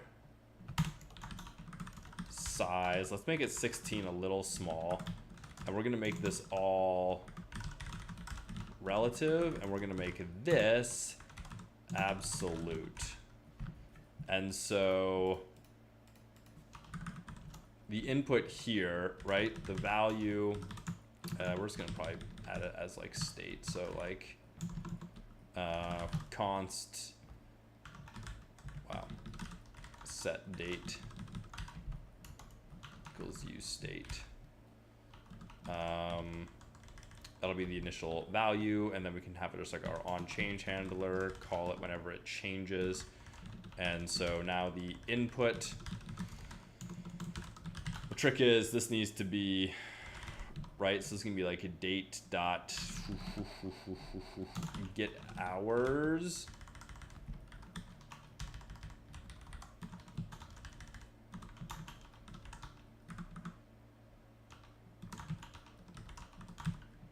Followed by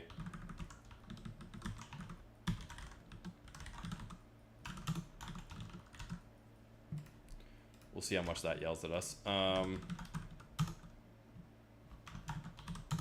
then we're going to have to like, yeah, we're gonna have to do that. Thanks, Copilot.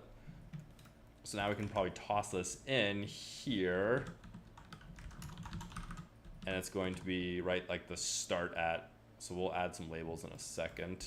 Although I think it's, labels aren't necessary if we make our user interface look sane. Edit date time. This is going to have a value of activity dot start at. And we'll just make this a no op to start. Okay, so going back to our time tracker. Look at this. Look at that. It's so cute.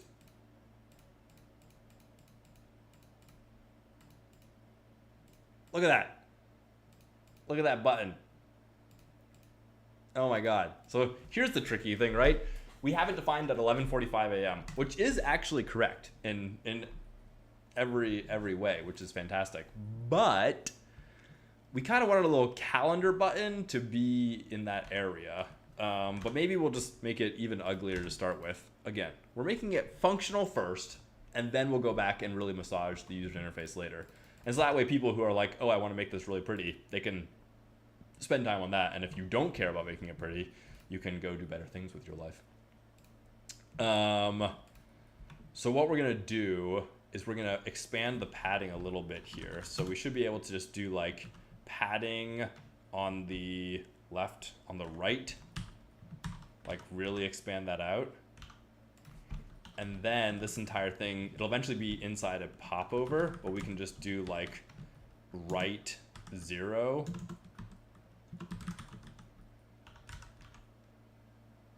And then like top 0-ish. right? We really want it kind of in the middle.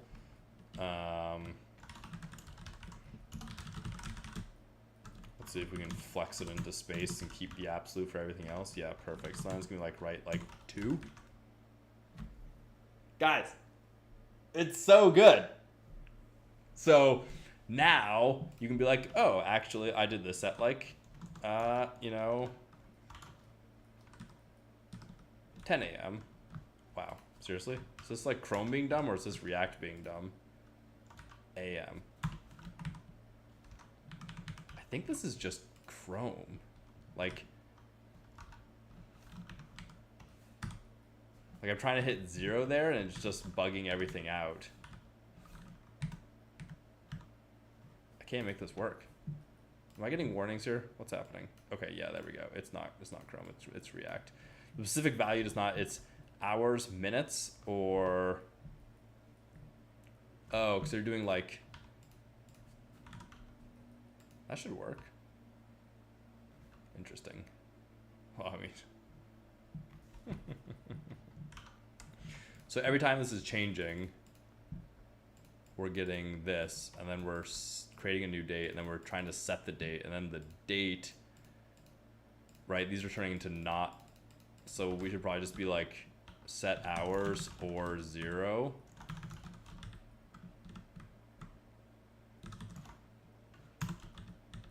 Right? This logic is wrong. Copilot wrote shit code, guys. I don't know what else I expected from Copilot. 10, 0.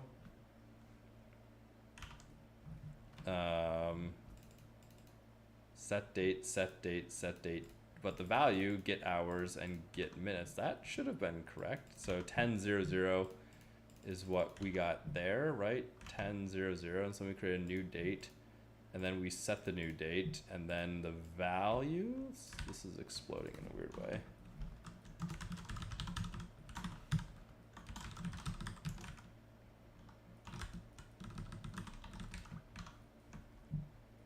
Refresh.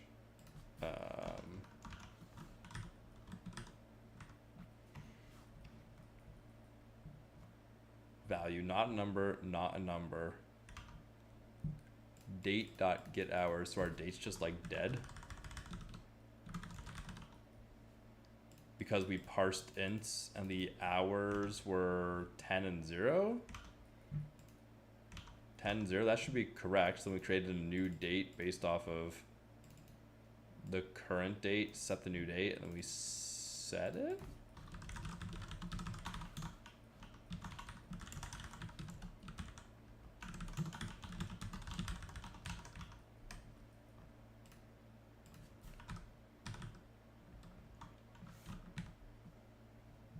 New date, so it's an invalid date.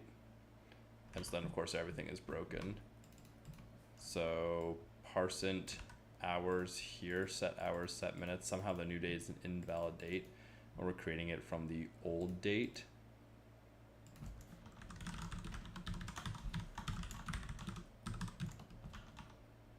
And then this obviously is all exploding.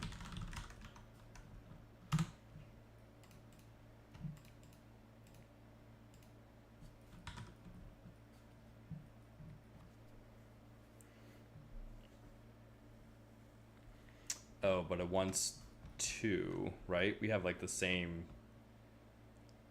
hours, hours, minutes, minutes. So if get hours is only singular, it's probably going to explode. So if we go back to our page, we actually need our little pad function, don't we? So let's move that over to utils.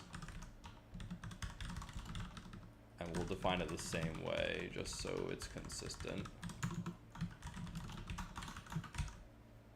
Oh, I like const functions a little better. So here we're just gonna pad it, right? And so now in our duration, item row, oh, here we need to import it now. Done. And then in our item row, we can do the same thing. or we're going to get the hours, but we have to pad them to make sure there's a leading 0.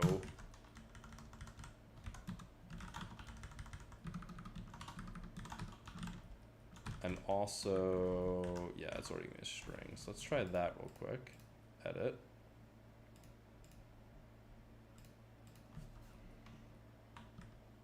$10. Cool. 00 p.m. 11. 45 a.m. It's beautiful. Daytimes are weird, my friends. All right, so we figured it all out. Get rid of your logs, get rid of all this, get rid of all this. And now what we want is when we click our little calendar, we want a calendar pop-up to show up where we can select the date. So if you wanted to change the date, you'll be able to do that. So here you can change the time, blah, blah, blah. And here you can change the date. And they almost look the same. So like, that's pretty good. Before we do that though, let's commit. We kind of have something that works here. And if we change it, it should save, right? So we should be able to just change this to like, what was it to start with, right? It's 11:45. So we should be able to change it to like 11 and click save and have it almost work. We are close. What we need to do is we need to pass in the name of this and the onChange handler. We actually don't. Right, we want it just to be a form value. But this will not be a form value. This is using the state here. But if we kick it out in some way,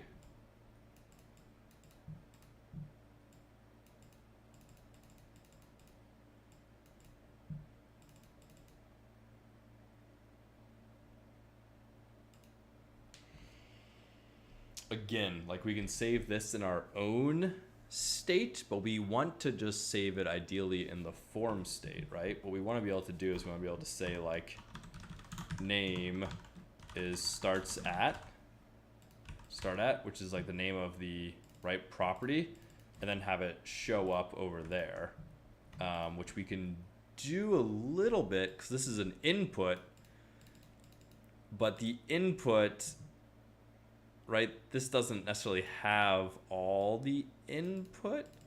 It just cares about the time. It doesn't have the rest of the input. We're kind of breaking this up. So we need to have the state here to capture the date as well, because we don't want that to be a full date time input. So here it doesn't really matter. The question is, can we pass in then more? I think the answer is we can from the docs. Right? We were able to just kind of call some of this information in client components if we wanted to by just like passing it in. So I don't know if we can have it as a form action. Maybe then we do need to move it out and combine it all there. So, all right, we're gonna be a little trickier now, right? What we're going to do is we're not gonna pass that in. Well, there is an input in here, so maybe that'll just be the time.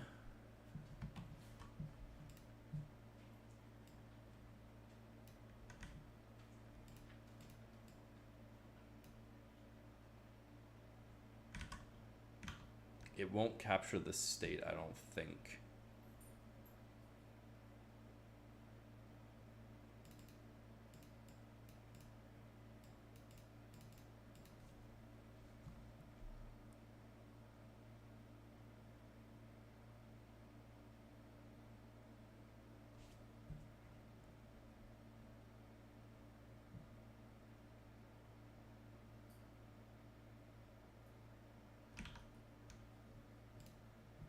what we're trying to understand is how we can merge together these things, right?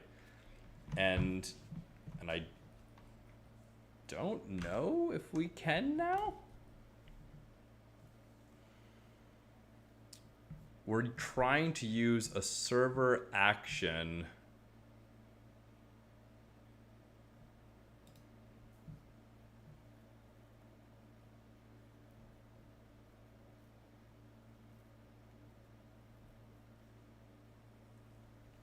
right? In all these examples, when they have something like an ID in their product ID, is this supposed to be something else? Data, value, right? They're basically passing in it as a prop. And if you do this as a prop, I think it's available to the server action, but I don't think state is available to the server action. I mean, I guess we can just add it to the form potentially. Maybe there's a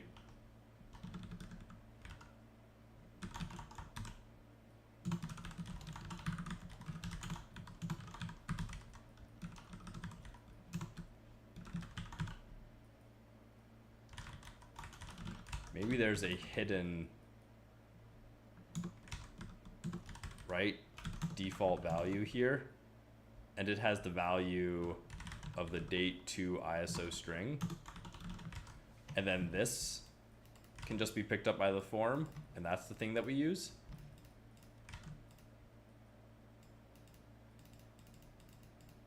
I don't know if that's exactly going to work the way it is. Let's try it. The idea being is that this thing we want to have pop up, and ideally, if everything's being captured in the inputs, we don't necessarily need the on-change handler. This is still super, super crazy. All right, let's try it. Server action iffy right now, if I recall. Yeah, you're definitely right, Dadbod. What I'm trying to do for these though is like push the envelope without a doubt, because I haven't used them very much, so I'm kind of learning a little bit, but also it's going to future proof a lot of what we're doing here. And it's like, it's the direction they're trying to move. So like I've already updated some of their docs for the server actions, right? Because they're just so new that they're not totally correct all the time. So trying to really figure out like how these things work, because like the promise I think is pretty good of being able to like co-locate your logic and your server code and everything together. It's a lot like Remix at this point. So if done well, I think it's going to be kind of magical, but I'm learning what all the sharp edges are basically. Okay, so if we refresh, go here, change list now to here, we should be capturing this information in a hidden input. And then if we click save, what do we get on this side?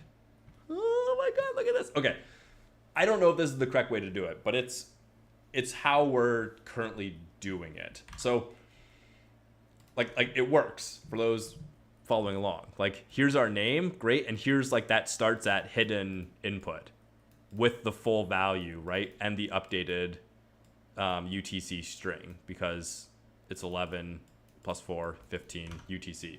So like this works. So what we're doing is we basically need to have a static form to capture all the information to use the server actions. I don't think in here we can have access to any state. So if I do like const test set test,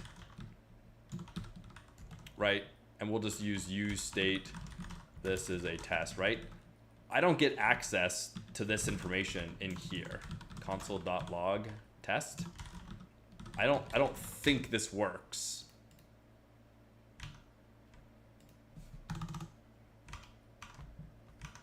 I mean, we'll find out, won't we? Edit, clear, save. So I get, this is a test in the browser. And then if I pass it here, does it work? Like, can I do data.test, update activity, and do like s string, and then do console.log state from activity? Like, does that work? Can I just like pass around information like that willy-nilly? Refresh, edit, save. Undefined. Yeah. Okay, so that's what I thought, although it's kind of weird how it... Well, I need to save this, right? Did I save it all? Oh, try again real quick. Edit, save. Well, holy shit.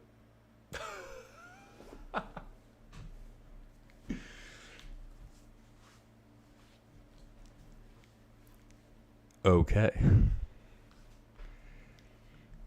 So we can just pass arbitrary state from state into a server action? Is that what I'm seeing right here? Is that what we want to do?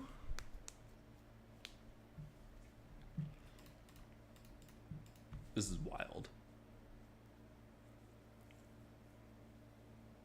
Basically, there's two ways we can do this now, assuming this is all correct, right?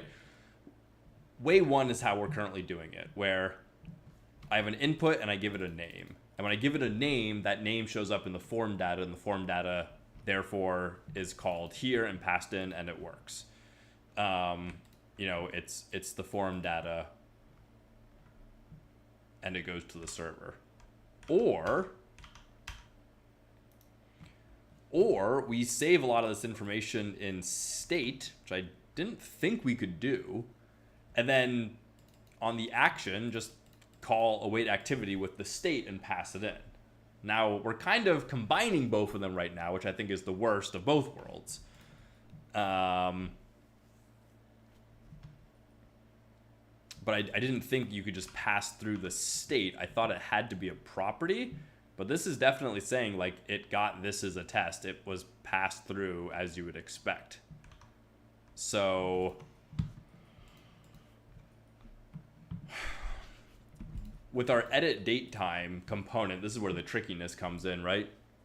We're saying like, okay, I want to have an input that is complex. It's a complex input. There's no way we're going to be able to do this without it being a client component, because we're going to add a popover. We're going to do that next. Like, we're going to have a popover. It's going to like show the calendar. Like, the user can select the calendar. We need to like merge together all that information with logic, right? So like this is a complex input that we're building. It's a client component.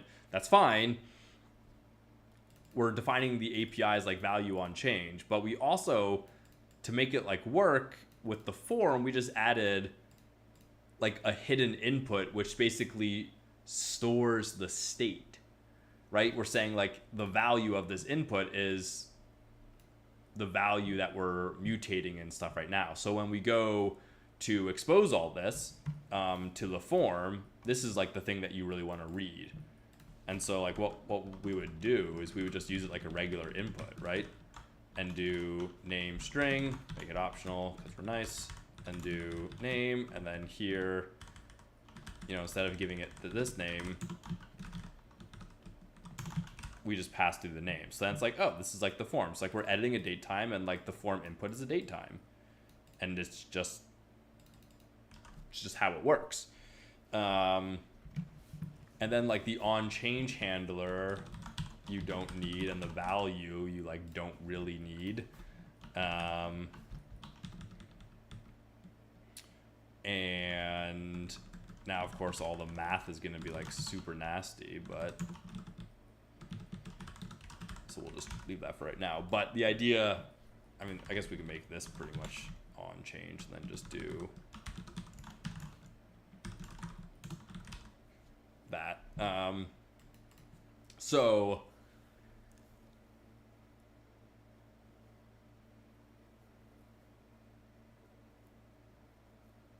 I don't know what the best way to do this is. Having like a weird hidden input feels a little odd, but you just kind of want it to work with your form. right? And then this one doesn't need a name at all. And so then when you do this, this entire thing can just kind of work the way you expect with just like embedding it into a form. And then, right, it's like you want this to be name equals start at, and then you can get rid of this, and you have a value, and that's just like, that's a good API, right? And then this can be end at, and you know, you can force a date. And so then when you go over to your form, refresh, just like edit, you got like start at, end at, you're like, okay, well, let's say it was 11:30 and it ran till, you know, 1:59. Click save and check out your server logs. You have name, start at, end at, and all the values are what you put in. Like, feels pretty good for an API, although it's like a little, it's definitely a little odd, right? It's definitely a little odd, but then like the rest of this all just like kind of works. It kind of works the way you would expect. So I think I'm gonna go with it. I think that's what we're gonna try. We'll see. We'll see. All right. Remind me to stand in 10 minutes.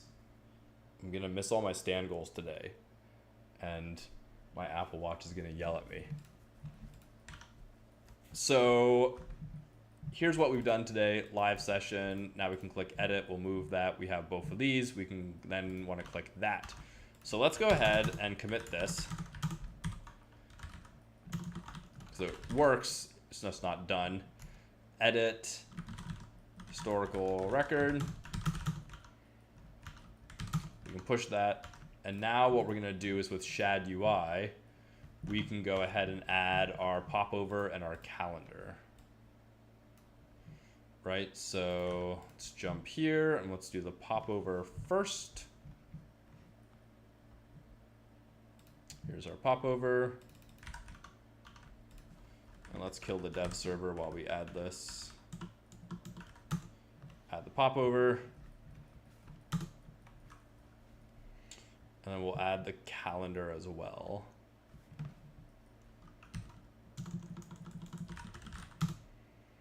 And I think that's it. Right, it's nice to be able to just kind of like install these things on demand. Don't need to worry about them until you do. So we got our calendar and our popover.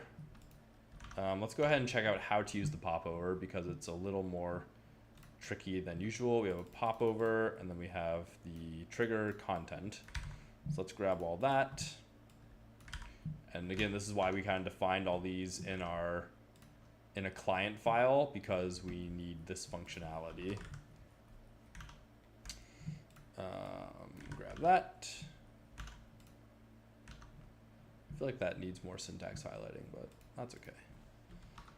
And so here, the popover trigger is going to be our little calendar icon, right?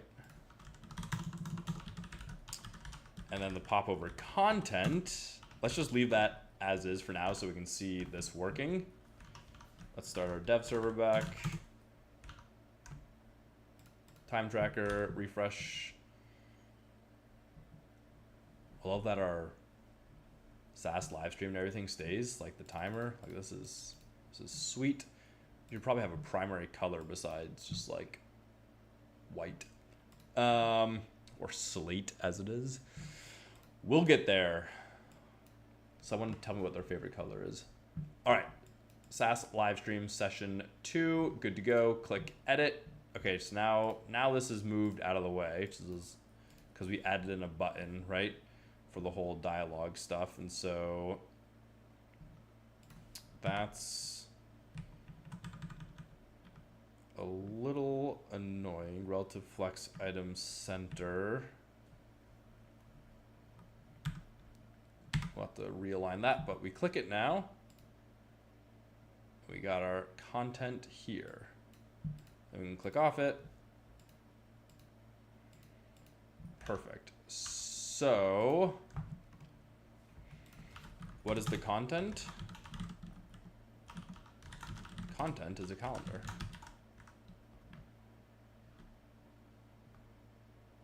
Not that calendar though. Not that calendar. It's this calendar. Function calendar. Export calendar. Wrong calendar. Import calendar from.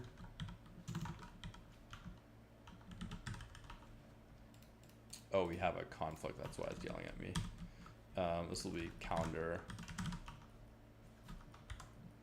Oh, is that actually something? Can I actually do that? Interesting. Okay, so the calendar has. This is a fun, complex component. Let's check out the docs real quick for this as well. Shad UI, calendar. You can change this calendar. So we have mode, single, selected, on select, right? And we have a date. So we're going to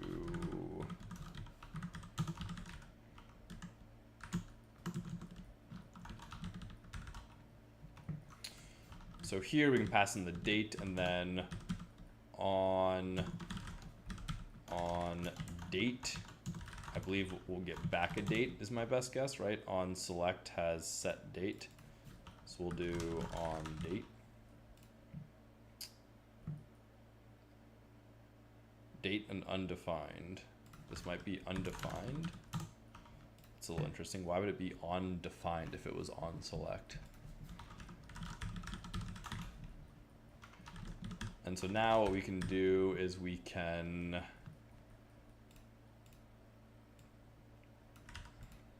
make a new date based off of this one.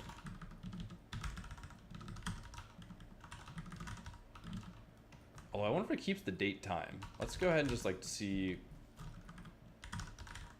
date versus D, right?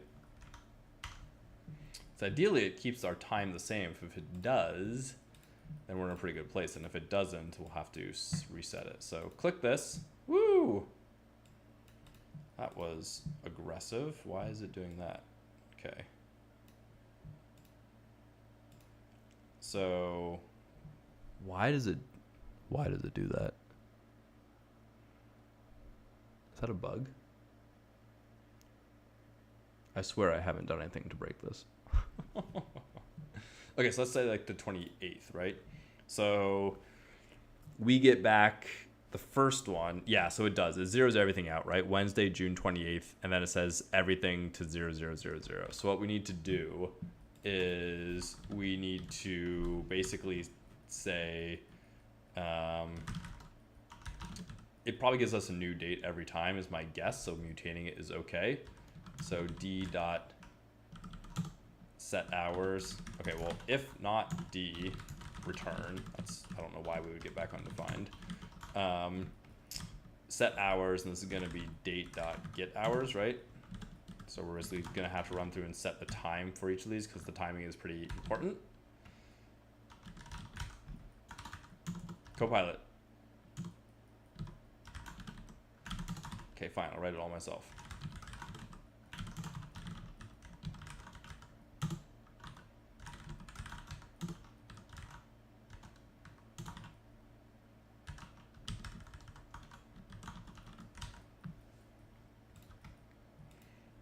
And then we set the date, and then we can call on change for D. Okay. So now we can click edit. We can click this. We can click the 28th. And I guess, right, this probably calls all that code, clicking it. And then do we click off it to dismiss it?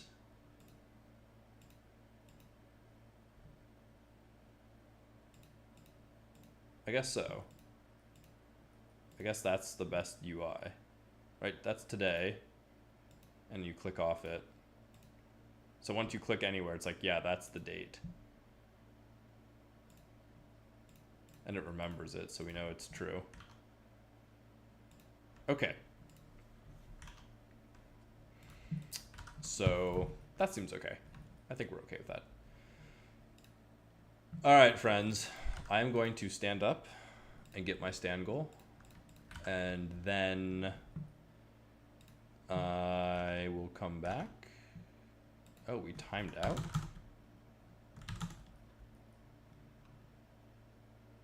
Hello, GitHub? Is GitHub having problems, or has someone hacked me?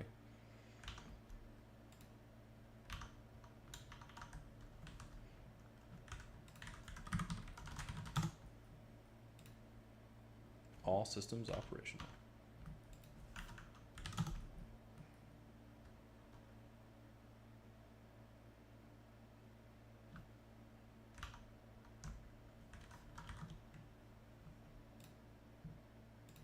Seems to be fine across the board.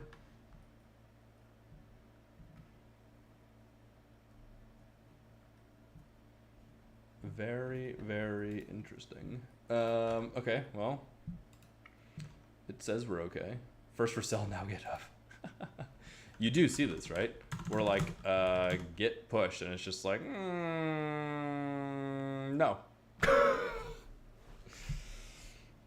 All right. Let me get my stand. I will be right back. And as we watch GitHub fail, we can go ahead and look at our beautiful calendar user interface. And yeah, when we're back, we're going to actually save this, and then we can do a little bit of cleanup. We won't go crazy. We'll do a little bit of cleanup. And then probably be able to browse days is what's next.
We're back. The question is GitHub back?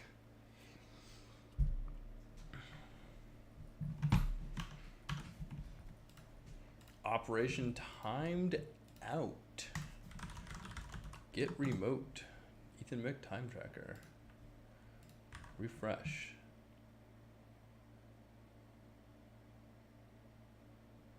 Oh, see, my build did break. GitHub's just like totally broken for me. And whenever this happens, I'm always just like terrified that my stream has died for some reason. So it's like, oh no, like what happened to my internet? Like, can people see? Can people still watch? Hey, look at that, people. It was on our live stream first. Remember when we refreshed this page 10 seconds ago and it was green across the board? I remember doing that. No one believed me. And yet here we are. It's red. It's red, friends.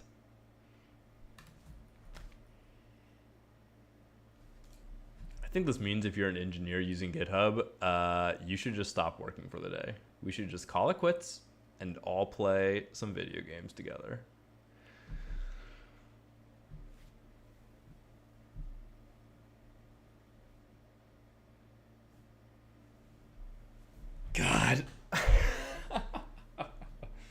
This is just the best thing in the world. I love how the world works. Okay, anyways, we don't need GitHub. It's just really nice to like deploy our code and all that jazz. But whatever, that's fine. Let's go and finish updating this. So let's try and get our button in the right place. Although the inspector is really being unhelpful here as to like what exactly is going on. Mainly because the button here, right, is not in any particular place. However, the button doesn't have any styling itself. It's not giving me, you know, anything. It's saying it has absolutely no height and width whatsoever. 0, 0. Well, it's a little hard to figure out where that's coming from because it's most, you know, things just have the content inside them. But if we give it a height and width, maybe that will put it in the right spot. So sometimes the best way to fix this is to just treat it as something that's actually visible and put it in the right spot with the trigger. So if I do like a class name, right, and do like height 4, width 4,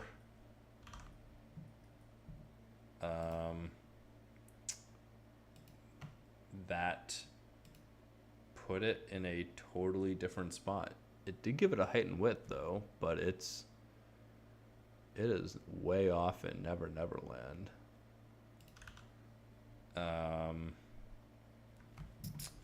But I guess that's because this was the absolute positioning, right? So now we want to absolute position this, and all this just lives inside it. So maybe we can get away with all that going away. Yeah, there we go. Now we got it. All right, perfect. Click this. That opens. Excellent, excellent, excellent. We got June. We can pick that.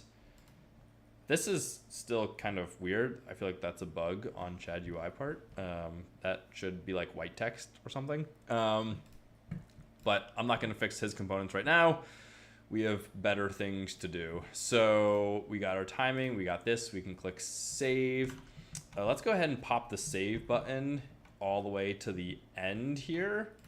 So we'll make a little spacer. Class flex grow. Right, so now saves over here, which is, you know, a little far, but on other screens, it's a little far, but we'll figure it out. Click save, it's gonna save, and now the edit button obviously is not the prettiest edit button in the world. We said that. What we really want is we really want this to, there's an argument for embedding it into the row, which is probably the right thing to do considering this is the LI of the entire thing. So let's just pass in edit. So now we can do type read item row props, and this will be props, and we'll pass in edit, which is just going to be a function that does nothing. It just puts into edit mode, so you have edit mode. So then again, we're gonna have a span, and we'll just do the same sort of button on click, edit, edit, class, flex grow, save, change out the props. And so now this can also have edit. We can just say set editing, set is editing to true. And then we can delete that, and then we can delete all of this, and now it's cleaner. So now you kind of have like this edit, edit, save going on. This will probably to clean it up and make it a nice icon button, most likely, right? Doesn't need to be so aggressive. But it's also fine the way it is. Not perfect, but again, we're making it functional first and pretty later. So now we have all three of these. We can edit and we can save them, and this looks pretty good. We can probably edit this. Now we just need to actually do the editing, right? So we get name, start at, end at, and values as strings. And so in our action here, what we can do is we can just do await Prisma dot activity update. What we don't have, right, is the ID. And so let's go ahead and embed the ID as a type hidden default value activity ID name ID. So now we'll have the ID here. And so now we can update where ID data.get ID, and this will be a string. The form data has it come in, right, as a string or a file or whatever, but we know we're getting a string. So now we can do data, and the data is going to be the rest of this data. So we're going to update the name, data.get name as string, and then start at, it looks like it takes nicely start at and end at as strings, which is great because that's what they are. And we'll do all these. Okay, and we're going to await that, and then it will exit, and we should be good to go. So I'm going to save this. We'll see what we might need to revalidate here. Refresh. So live stream session 2, let's change this to like live stream session 2. Let's do like session 2 intro, right? And we started streaming at 11:30 and that went to like 11:45. So if we save this, none of that saved. But if I refresh, it did. So let's add a revalidate path to track to pull down the latest information. So now we can do session 2 intro, test, click save, and now it does stay. And we can get rid of that, click save. Now we do get that jitter. I don't know if it's easy to see on stream, right? But intro, testing, if I click save, like the entire thing flashes when it revalidates. So we're gonna want to do a little work at one point to see if we can get rid of that, because we wouldn't have that if we were just doing this all client side, right? There would be no flash at all. And I figured there wouldn't be a flash because it would like load, it would invalidate the page, so it would load the data, and then it would only re-render components that had things change. But it looks like it's re-rendering quite a bit more. But yeah, dad bod, like, it's kind of magic, kind of crazy. And maybe what we need to do is we need to do something trickier with layouts to like only sub render a certain thing. So like this becomes like a sub layout and then only that would re-render. We'll have to go deep into this. This is like the weirdness of the app directory, where like the app directory, in my opinion, is a lot less of a basic React app now. And it's much more like its own thing. Yeah, Eduardo, it's crazy. In the server actions, that's what they recommend doing this, right? Mark all pages for revalidating. And so it kind of goes into like the whole routing in the app layer. And I wonder if for rendering, right? Like,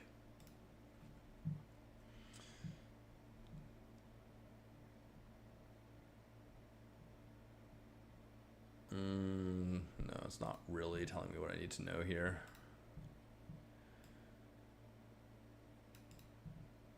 Right, they have all this information here in the docs about like fetching information and revalidating, but this is kind of like static sites. And so what we're trying to tell next.js to do is be like, okay, our data has changed, so you need to refresh what you have.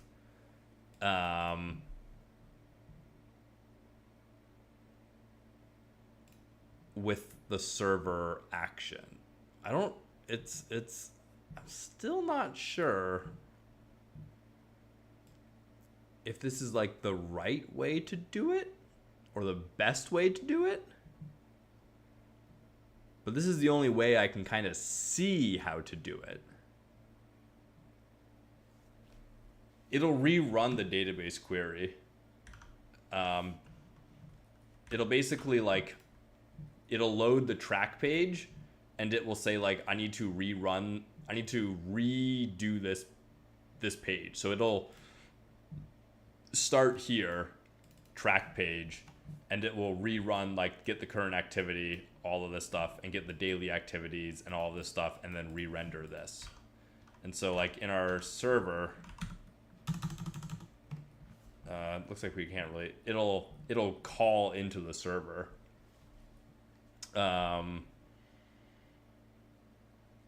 Our database and like refetch that information. It revalidates the entire thing. So like removes it from the cache and rebuilds the page basically. And it does it at, right, when you specify the revalidate, you're specifying the path. You're specifying the path, which means you give it a path. And this is like the URL path, which means if we moved like our activities to a subpath, then we could use, I think, the layouts to only revalidate the specific activity that we just updated, right? Because I'm trying to find like, here's like their example of, you know, a layout, right? I wonder if we can find an even nested one. So like this has nesting of like, here's your app, this is your high level layout, but then you have like a sub layout, right? And so app dashboard uses the sub layout. So if you revalidate the sub child, then it shouldn't have to change anything here because like it knows this is app/dashboard. It only needs to revalidate from like this layer down. So I think if we build our application in this way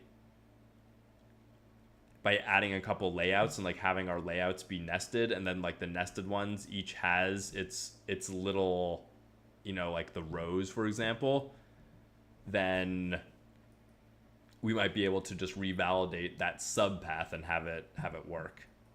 Although again, it's one of those things where it's like, that's a lot of work to just like try and get rid of this flicker, to Dadbod's point, you know, like that's a lot of stuff that we have to do, and you have to know how to do it to be like, oh yeah, this is what's happening, you know, we need to move the files to the right place to, well, let's go a little further before we go too crazy here, to just build a little more functionality. But these are some of the things we're going to come back to. Let's make like a punch list of like things to investigate deeply and see if we can figure out how to make it work smoother.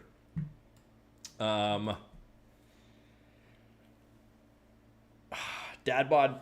my best guess for the flicker is when we say revalidate track, it goes and says, I'm going to revalidate everything here in this layout.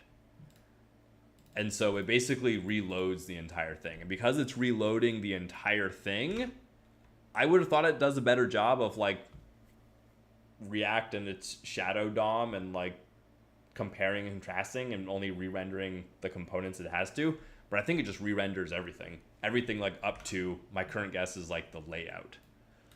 And so if we create a sub layout for like just one of these rows, then we might be able to get away with, but like, that just feels, doesn't feel right. Like this is like the track page. I don't want to have a sub layout for this, but maybe that's what we have to do. Let's pause on that because it's working, if not perfectly. right? We can do our intro, we can do this, we can change the times, say 15, and it works. So let's just come back to that. But I think this might be another one of those sharp edges for the app directory that we need to figure out. All right, so one thing that we'll probably want to end up doing is we'll probably want to end up having like this be like a ... menu to make it a little nicer, because the other thing that we need to let people do is we need to let them delete an activity, right? So if they're here and they're like, oh, I was just like testing around, I want to delete it, they have to be able to delete it. So we're just going to add in another function here that deletes it. And this one's going to be even easier because we just need to pass in that, and then we'll revalidate the entire thing. Again, it'll flicker, but that's okay. And then for delete activity, we'll put it in, oh man, there's no good way to do this, right?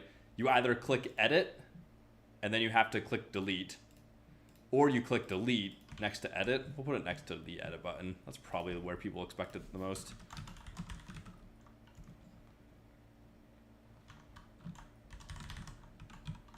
Again, we'll make this prettier later. Is there a danger variant? I thought there was a, oh, it's destructive. Okay. Oh, GitHub's back. Thanks, GitHub. And then we'll do, there's an edit, right? And so here we can do delete. And we know what it is. So what we can actually do, I think, is this can just be maybe a server action ID string. It's gonna yell at me for naming things that are wrong words. I think we might be able to do, right? This was like what we were talking about before. Async here on delete activity.id. And then here for the read, we can do on delete and then just pass through delete activity. And then delete activity, instead of doing form data, we can do ID string. And then this is the entire thing. That bod. So that link basically confirms your suspicion about the nesting of layouts, if I'm reading it correctly. And I like to think that I am. Okay, so you're saying when Copilot went down, VS Code freeze my whole Yeah, I'm actually a little impressed now that you're saying that Copilot didn't just totally shit the bed. But that does probably explain a couple times where I was like doing work and I was like, where'd Copilot go? Like, why aren't you helping me anymore? GitHub was probably having issues already, and Copilot was like the first thing to go down. Ooh, it's so ugly but so good at the same time. We have identified the root cause and working towards mitigation. GitHub's down. Okay, it's not the prettiest, but we knew that. We'll make it pretty later. Session 2. So now if I click delete, right, what we have it doing is we're just passing this.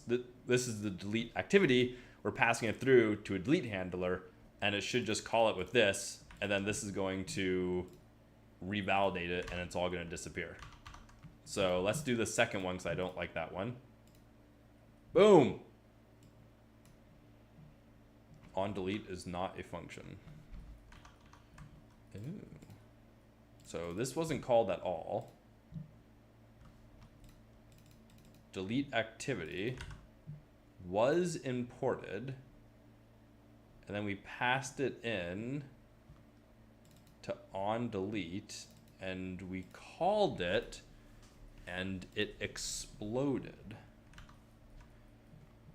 Interesting. Let's refresh just to make sure we're all sane here. But it looks like, yeah, 251. Okay, so delete activity. We're importing it into a client file. Maybe I didn't save it. Did I not save it again, friends? If that was the cause,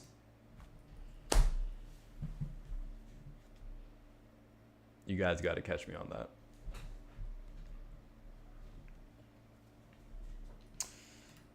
All right, so it works exactly the way we thought. We just have to save our files. Remember. All right, perfect. So now we can just like clean up a lot of this stuff with our beautiful, beautiful, very aggressive delete button. And probably want a confirmation for that is what we're probably thinking. It's a little aggressive just to delete it, but I think we'll do that later actually, because what we will do, right, is we'll just add a dialog from Shad UI to be like, boop, do you want to delete this? Yes, no, and then delete it. The other thing that we can do for usability wise, right, is you can always just delete things quickly, but give the user a way to undo it. I think for destructive action, it's generally pretty nice to say like, hey, we're going to delete this. You know, are you sure you want to? And then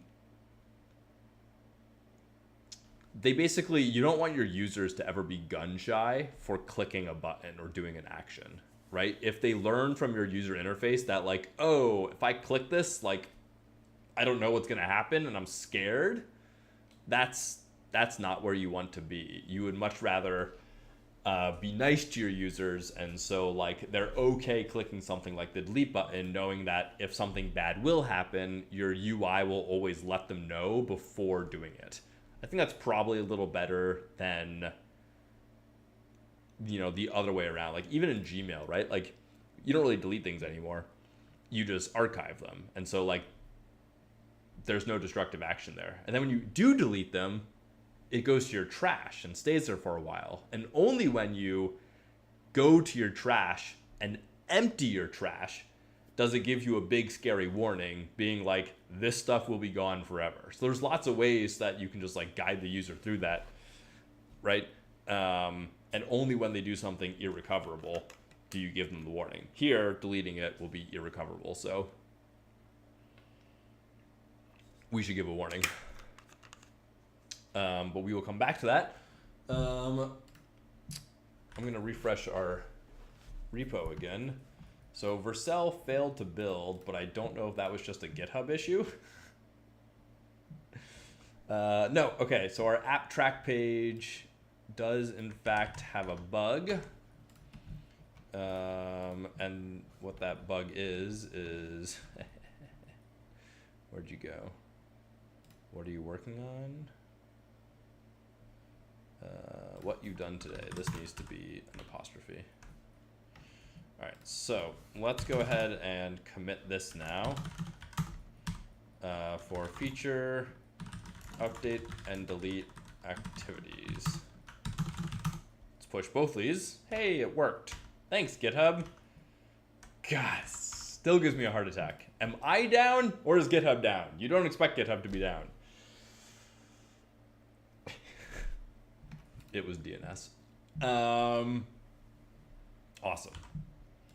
Let's go check out our to-do list and see what we're doing. We refined our duration. We changed the icon to be play stop. We're showing the activities. We can edit the start, the end, the name. We won't do duration right now. We can delete an activity. Okay. So this is awesome. This is like totally usable now. So what I'm going to do is I'm going to wait for Vercel to deploy. Right, refresh. Daily activities. Okay, Vercel has not gotten it because GitHub has not refreshed because GitHub is still having trouble. Once I finally get it on production, then I will go ahead and actually use it to time track. And I can use it to time track everything. Where'd my phone go?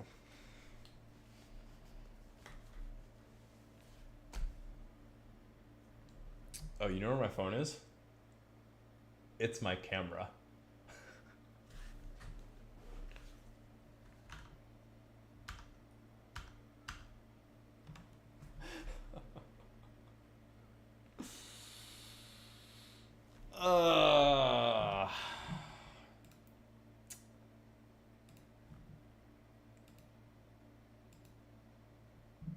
One of those days.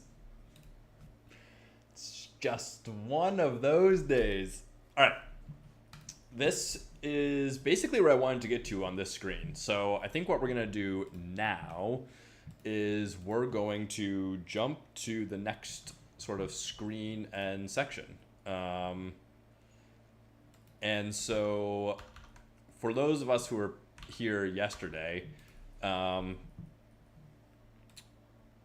what we're going to do to like build this a little deeper is for my freelance work, I break things down into like two major categories. I have the clients I'm working with, and I have the projects I'm working on for that client. And so this way at the end of the year, I can kind of break things down by client and by project. And then we're also going to do some tags as well, although I think that is less important for me, but you might want to use tags for like maybe technologies I use throughout the year, or you could use tags for different types of projects, right? Maybe one's hourly, or one was like fixed rate or something, right? You can kind of like build out your own system of working. And tags, I think, are a very easy way to do that. But the main way to break everything down is going to be by client and by projects. And so let's do this.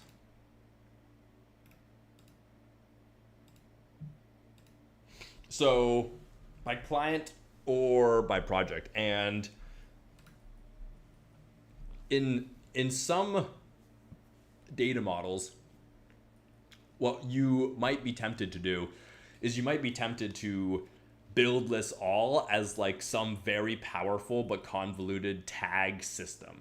Because like fundamentally at the end of the day, all of these things are kind of like tags, right? You have like client tags, and you have like project tags, and you have tag tags, and you could build a data model where it's like, okay, you have tags and you have tag types, and maybe you have like categories of these tags, and so you can basically, it can all be one type of data model, and then you can like use them in different ways. I would caution against that, and we're not going to do it that way, because even though it feels like there's going to be a lot of redundancy in between these connections, what we're doing is we're basically making a statement for like, we are defining our data model this way, and this is how we believe you should do it. And software is this balance between being flexible and being like super rigid, and there's a balance there. We're using Postgres. What's our database? We're using Postgres. So I'm just using Vercel's Postgres in production, and locally I'm using Docker. And so like maybe in different databases too, right? Like something like Mongo, you can get away with something that is a little more flexible, because the schema, you know, you just have like this collection of objects, and you're like, oh yeah, I can just like toss something in there and it kind of works. But I'm going to take like a stronger approach here to be like, I think what most people need, certainly what I need, but I think what most people need is they're going to need to be able to define like the clients they have and the projects they have. And what this lets us do is it lets our user interface be very, very clear as to what we want the user to do. When you make your backend and your data model extremely flexible, it then becomes a little harder to know how to translate that exactly into what the UI should do. Because then you're like, oh, well, I want them to be able to do this if they want to, or they should be able to do these things if they want to. And they can do that, but, you know, I just need to let them do it, right? And so your data model should being flexible in your data model is not bad, but I think it needs to translate very well into what you want your user interface to be doing, like how you're going to guide the users through. And so like we haven't done an onboarding flow yet for this UI, for the SaaS app, but what that looks like, right, is it looks like I show up and it's like, do you have any current clients? Type in their names. Do you have any projects you're working on? Type in the projects. Now you can track activity by client and project, and you can just like jump right into it. As opposed to someone shows up and they're like, great, like, welcome to my app. You can define anything and anywhere in anyhow, anytime you want. Do whatever you want. You're not really guiding them now and towards anything. You're just giving them a blank canvas, and they're going to kind of step into it and be like, okay, now what? And for different apps, like that's going to be worse or better depending on like what you're building. But I think it's a trap a little bit for you to build a extremely flexible, super powerful data model and then not be able to articulate to your users how exactly they should use the product. So for something small and quick, something like this, what we're going to do is we're going to define a data structure that's relatively rigid. We're going to define clients and projects, and then tags will be its own thing. And that way, when we're managing all those things, we know exactly what to call them, how to do it, and the APIs are very simple.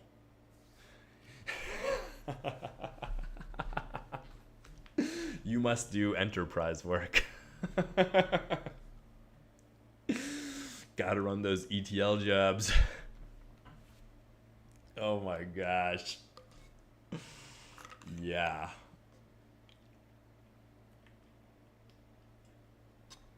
Yeah.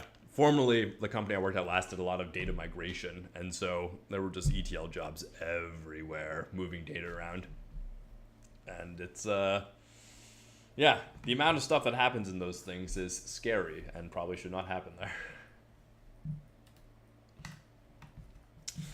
So let's go back to our coding here. And let's re-add my little filter. Whoop. A circle again. I wish that was a little better, but. All right, so we have everything here. We've pushed our code. Everything is clean. It's looking good. We've done no database changes so far. So we're going to do this section by section. And so we're just going to kind of run through it each time. So the first thing we're going to add is, in my opinion, the top level way to break apart your management, which is going to be a client. And a client is going to have a name, and that's going to be it for right now. It'll belong to a tenant, obviously, and there's probably something in here about like being able to give a client a color so you can like differentiate them across the user interface, but we're not going to do that quite yet. We'll add it. Why not? All right, so model client, Copilot is back. Welcome back, Copilot. So it copied how we're making the IDs. Again, we're doing this crazy DB generated stuff, so it gives us IDs that are instantly recognizable, which is a really nice feature. It's gonna have an optional color. And so we'll be able to manage that. They do not belong to a user, so we do not need that. So our user should not have a client. And they will have a tenant that they belong to. And so our tenants up here will have a list of clients. So that is how to add our clients. So our client's just gonna have a name. That's all we need to do to manage them. And then we're gonna have a color. And then activities can now optionally belong to a client. And so we can just add it like that. So we'll pass in the client ID. We'll just keep it in the same order. Client ID, client. But this is going to be optional, right? You don't need to have a client for your activity. It's simply purely optional. Now, there's an argument somewhere here, right? To be like, what if an activity belongs to multiple clients?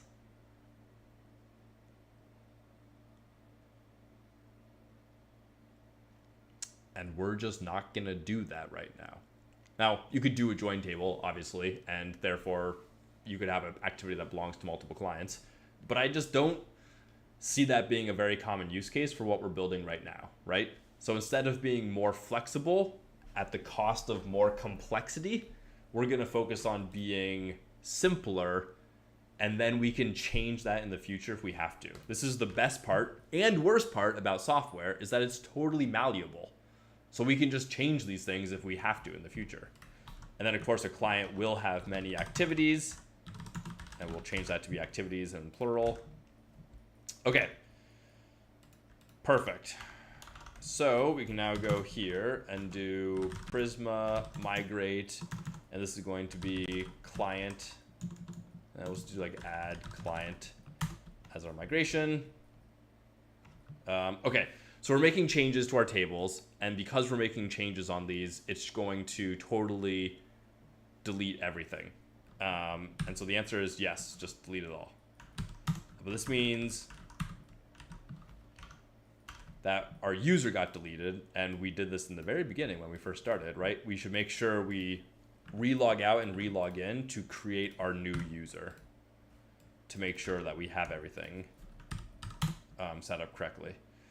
So refresh, I should be kicked out to the login page, sign in with Google, go through the flow, just-in-time user created. We did this all last session. Now I'm back and we should have everything.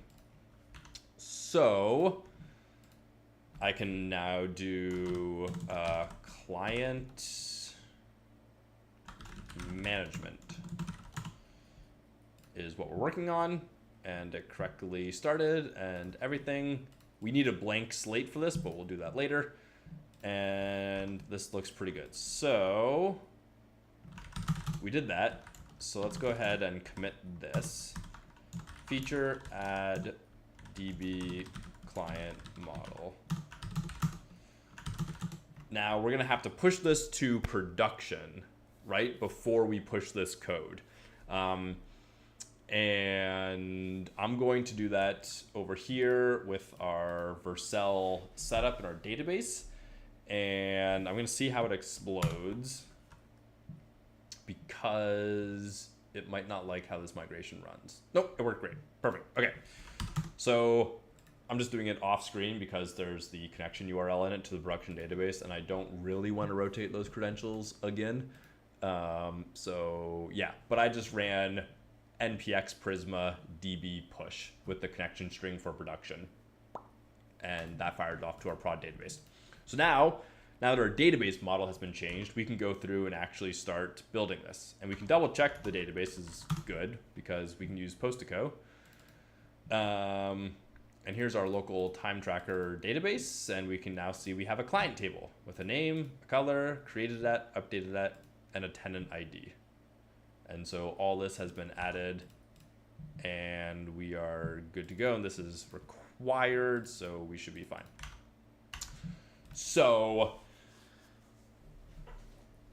I've kind of been building this with our little UI up top, so I'm going to continue that, although we'll come back at one point and see if that's the best way to do it. So we're going to add a clients tab, and then that'll be like our client management, right?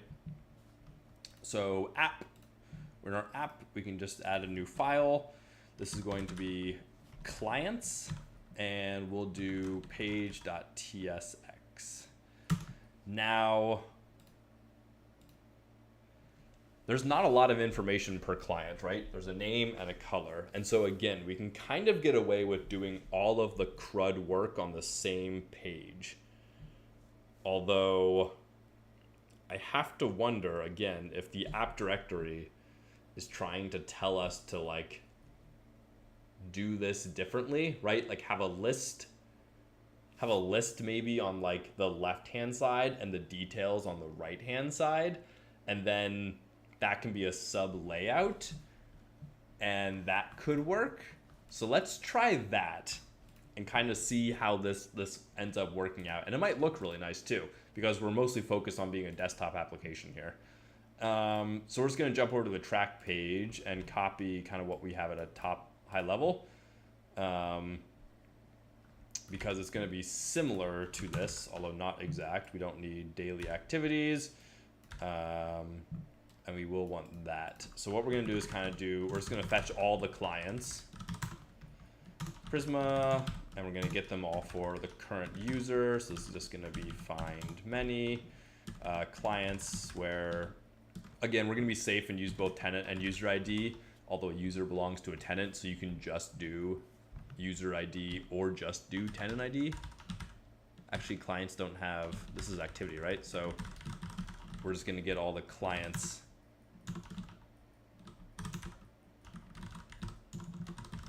I'm pretty sure it's going to be client. Our Prisma client has not refreshed yet. There we go. Client delegate. Right, find unique. Okay, it refreshed. The types with that are a little funky. And then we have our main. Let's get rid of this for right now, and we're gonna do list clients, right? And yeah, we'll probably pass through all the clients this way. And then we're gonna have a sub layout, and our sub layout is going to have the client that the user has clicked on, and that'll default to the first one if none have been selected, right? So we'll call it client list, actually. I like that a little better. Export, we don't need to export it, so const client list. Here we'll just do type client list props, as the clients, right? So clients, client list props, and you could do some sort of like table or fancy stuff here. I'm a fan of just starting with a list and then building something more complicated if we have to. Right, so this is just going to be the client ID for that, and then we'll do client.name, which we know they're going to have. Otherwise, we can probably also do like a little color as well. And honestly, if we're going to define a color, I guess every client should have a color is probably the way we should do it, and we should just default it if they don't have one selected, instead of like, I don't know, have it all be gray or something. So now we want to update our navbar in our components, in our navbar, in our links. Here we're gonna just do this, and we'll do clients.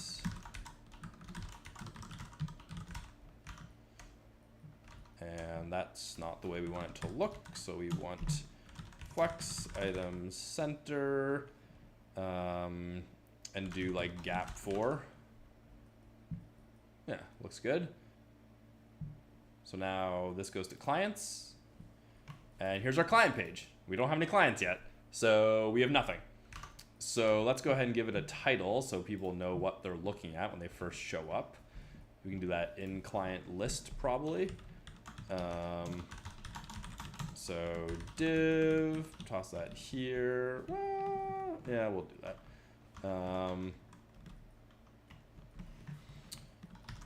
And we'll define the clients. So here's our clients. Now we don't have any clients, right? So we need to make a client to begin with. So this is a great time to kind of look at what our blank slate experience is going to be a little bit, because we're arriving here with a blank slate. And as your application gets more complicated, right, more developers show up, and there's already data in the application, and no one ever sees what like the empty state looks like, and so people forget that exists. So here, if we have no clients, we have to guide the user to be like, you should create a client. So we're just going to call this we'll call it blank slate, although I think there's a lot of words for it. Empty state is another one. And we're gonna do something like create a client. Get started by creating a client. That's actually not the greatest text. I want to explain what a client is and why the user wants to do it, right? A client represents an entity that you are doing work for. Clients often have many projects you do for them. Create a client to keep your work organized. So I have a good friend who is a documentation design writer, content design, like what your words mean, right? And so like words have meanings, and using the right words is important. All right, so then we have a create, and now what we can do is in clients list, right? We can basically say, well, we added this here, right? So let's pull that out, move that here. We don't need that anymore. That can just be the list. And now we can say clients dot length greater than 0. Go ahead and show that. Otherwise, show the blank slate. You can do like not clients length, but I think this is just a nicer way to be like explicitly, if we have clients, show the list, otherwise show the blank slate. And so now you get something like this, right? Clients, create a client. We're gonna do a little bit of work here for rounded, not full, rounded, large, BG, slate 200, flex call, justify center.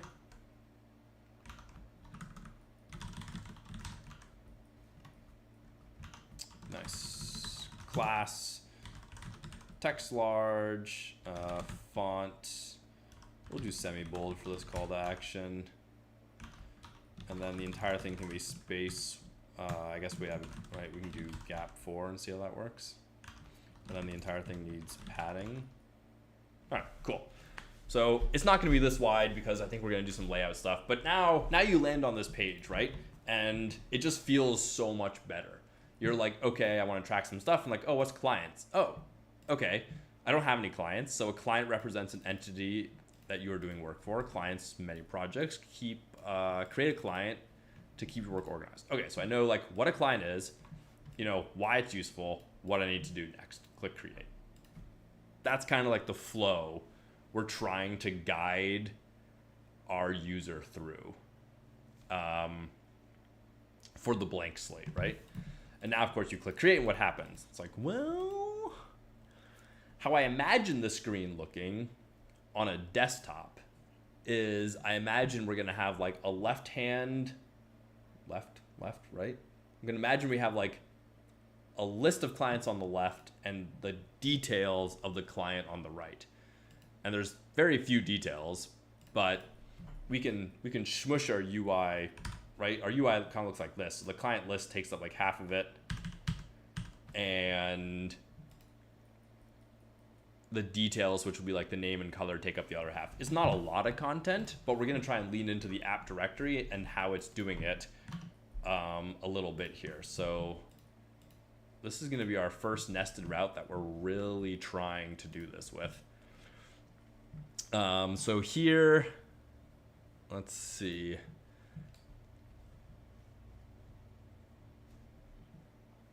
The root layout covers all of this. We have an app layout within that, which is basically our root layout, right? And now, so our app layout defines the nav bar and then everything in the children. And so I think, right, for our client layout, what we want here is we want this to define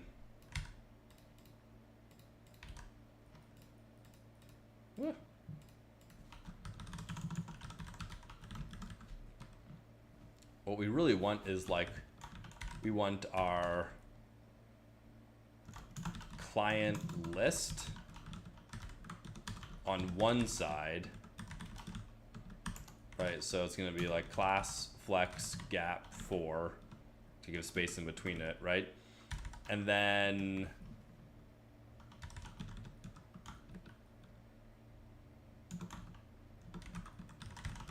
we want all the children on the other side.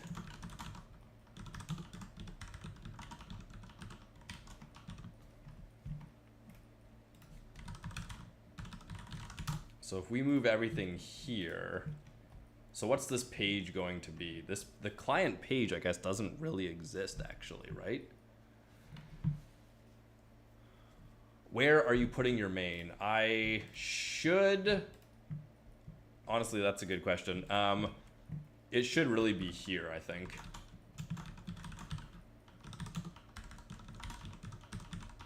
All the content underneath the nav bar in the main section, but I think I put it temporarily here. So we'll do that. And so here now this has main already, right, for this layout. So I guess there could be a full client list for this one. Okay, so this is going to be a little interesting, but I think what we want to do is something like this. So let's pull this out into our client list, and this can be a server component. That's fine. We're just going to export this and import this. So we have a client list, right? So our layout here,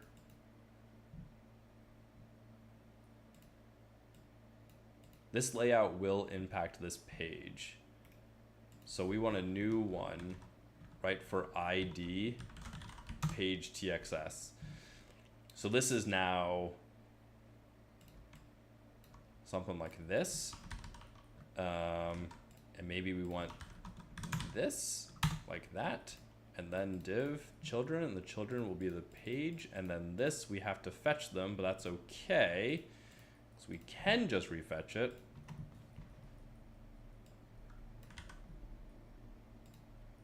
Flying by the seat of our pants, friends.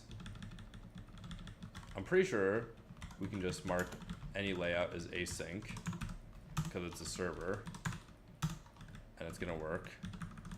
And now we can just pass the clients in here. And now this page can just be a full page client. We don't need any of this. This probably will get moved too. We'll just pull that in. And then this layout, I don't think we actually need. I think this one gets deleted. Refresh.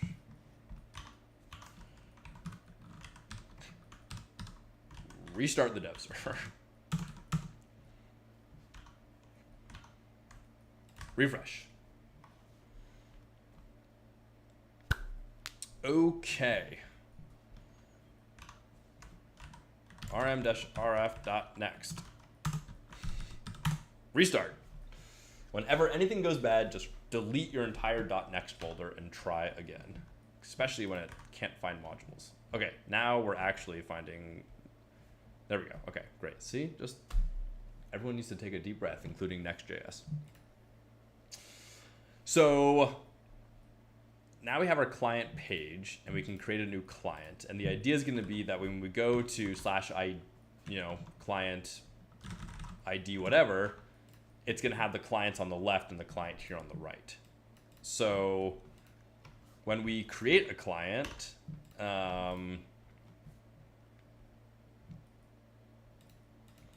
what we're going to do is we're going to do a little more management here.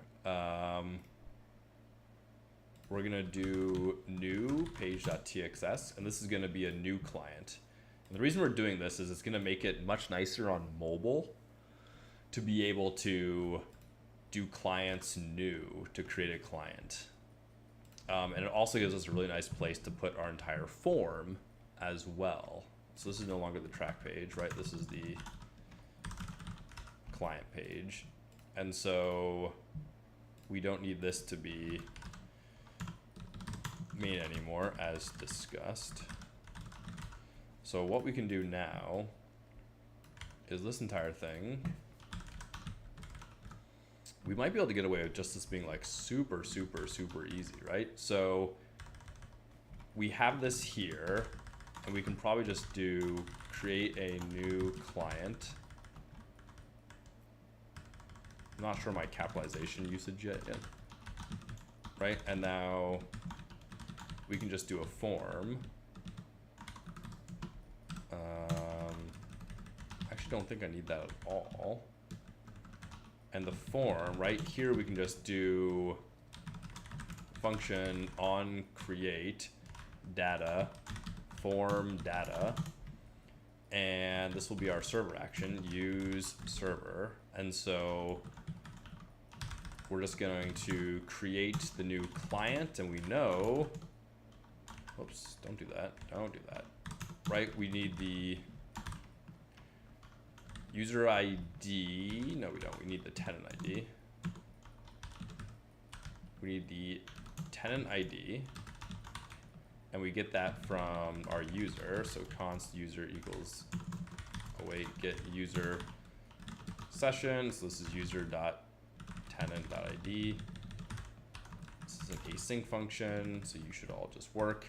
And then we need the name, which we're going to get from the name, and then we'll get the optional color as well. So now we can just pass this as the action of on create, and we'll do input our component and input. I don't think there's a color picker, right? There's no color picker. Is there a native color picker? I don't think there's a native color picker. But now our client page, this button can actually just be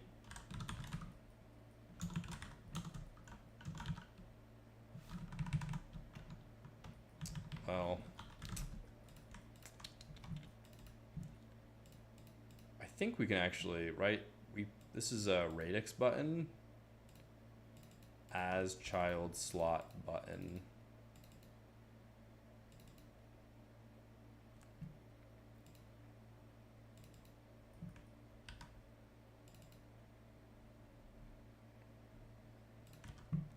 I want to say maybe he has the docs for this, right? I want to use this as a link.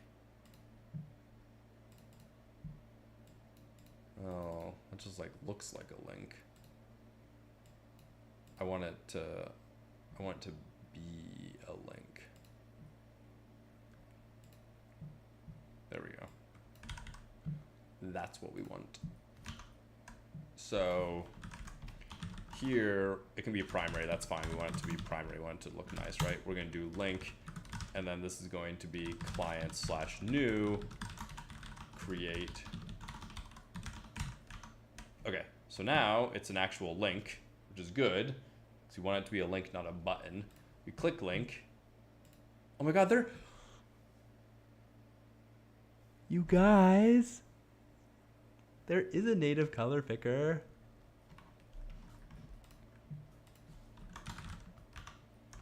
It's beautiful. Oh my god, stop it. Stop it.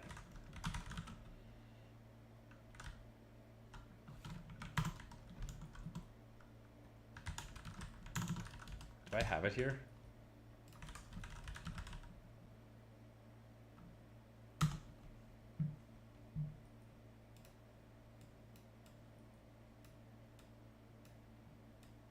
You can't say that, like,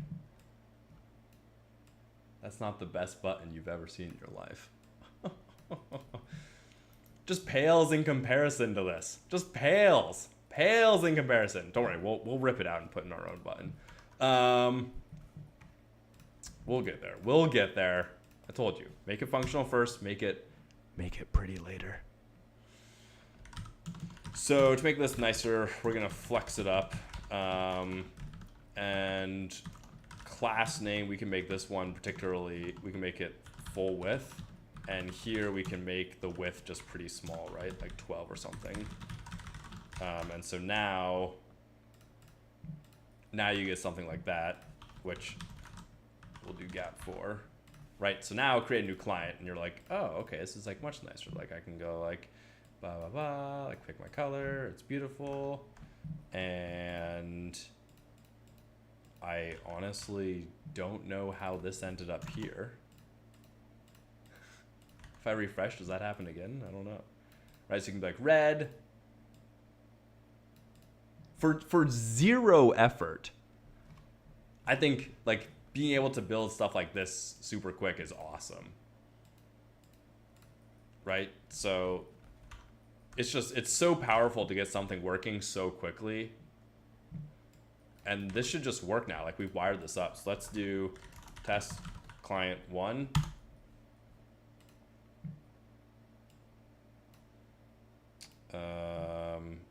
And it looks like it worked. Although we should have a save button, obviously. So let's add our button. We'll call it create to make sure it's all the same. For variant, I think we have, yeah, default's fine, that's the default. But type shall be submit, just to be clear. So now you should be able to do it. And then once they do this, right, the question is like, now what? And you redirect them. It's not that though. I think it's next.navigation. So now we want to redirect them right back to the client's list once they create a new client. Now we kind of did that, so let's just check it out here. All right, great. Test client 1. So now we have our test client 1. Really, when this page loads, if there is a client, we should redirect them to the first client when this page loads, because that's going to be this page, right? And this page, we want to display the information. So let's call this new client page. Let's call this client page. We don't need to create it, although editing it will be a part of this at one point, potentially. We'll just call this client, right? And this doesn't need to be a form. I guess it could be. It could just be like display and edit all in once, but for now, let's just call it as it is, which is, so here we have, right, man, I think it's params, type, and it's gonna be like params has an ID that's a string, because that's coming in from our layout, ID layout. And so now we want to load the client, right? So const client equals 08 Prisma. This is going to be client dot find first where.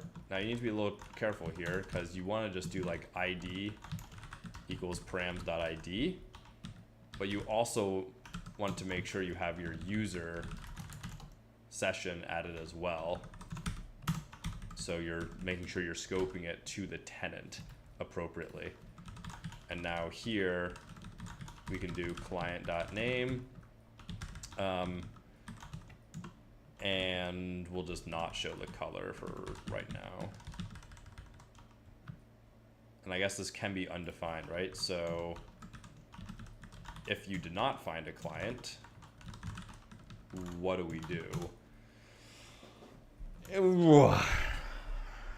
Someone, let's say, smashes something on the keyboard or they refresh. I guess we just say something like client not found anymore is probably the way to go. And then this turns into a link, right? Just to be clear with what the user can do here. So instead of just having it be a list item, we're now going to say it's going to be a next link, and the href is going to be defined as clients client.id, and then we'll just paste in the name there, save it, save this, save everything, close everything. All right, Chrome. So that was a lot. Clients shows a client. This should be a link. It is not a link. So our client list needs to link, and our page here needs to link. Now it's a link, okay. So now we can see in the bottom left, it's now correctly linking. So we click it. All right, all right, all right. So here, right, this is our layout, our main layout. And then inside the main layout, we now have our sub layout, which is having the client list over here and our client page over here. So it is all working just very ugly like, right? So here we need container and MX auto to center it. And then the list here, I'll just wrap it, although ideally we just pass it in, right? We want to do width 1/2 to be like, that's 50-50. And then we probably want a divide Y.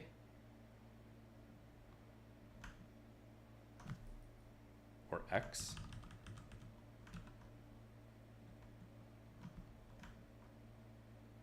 Is there... We would love that to be full height as well, right? And our pages here have PY4, but we're gonna move that into the layout. And so the page doesn't need any of this actually. All this is gonna be defined in the layout to start. And then of course we're calling it client list, but our page has this, so we might probably move this around a little bit, but we can just toss it there for now. So now we have clients. What? This is wild. So now we have our clients and our list of clients, and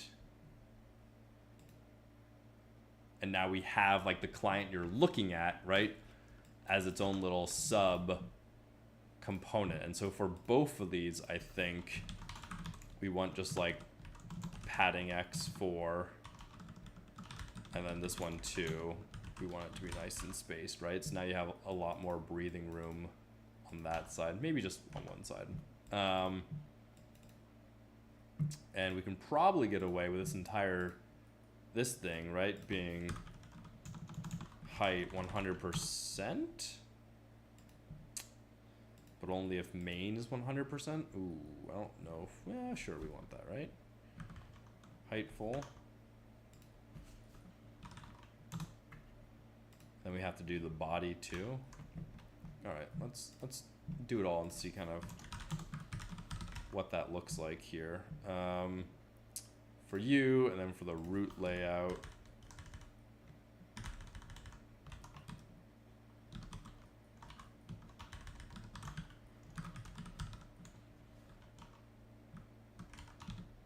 And then for you as well, right? We could define this in like the CSS, but I don't think that's necessary. Oh, but now you have like we have the nav bar height to play around with. Classic. And this doesn't go up to the top because of the padding, so we'd want each of these to be its own little padding. Well, you know, we gotta play with it. We gotta see what we like. But this is what our entire nested layouts now gets us, right? So if we create more clients, which of course we want to do, right? You're a successful freelancer and you deserve more clients. So if we just change this to like clients, and we have a client list, now let's also do like a export const client list header. And this can have basically what this is here, followed by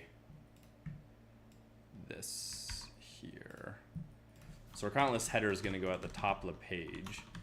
And so we want it to be flex and justify between an item center. And so we have our client list title, and then we have the button, which is a link, which will create a new one. And so client list header can now just slot in here.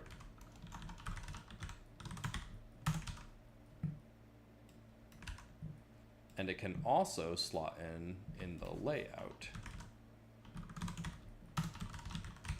And so everybody gets a nice create button, which again, a little aggressive, but we'll make it a little prettier later. So now you can just create, boop, wherever you are, and be like my awesome client 2, red, create. And now we're back at the clients list, and we have client 1, client 2. So you click client 1, you have client 1, you click client 2, you have client 2. So like the URL is changing as you click them, and the details are changing, but nothing over here has to refresh. And you can create client 3. Oh, it didn't invalidate it. Powerful. So we have to, after we create a new client, we have to invalidate probably a, I think you could use tags in some way to do this too. But import invalidate path, or is it revalidate? Sorry, revalidate path, yeah. So now, right, because you need to revalidate this. You might be able to just make it all dynamic too and force it to revalidate every single time. So now 1, 2, 3, 1, 2, 3. And you create a new one, 4. And now it shows up as 4.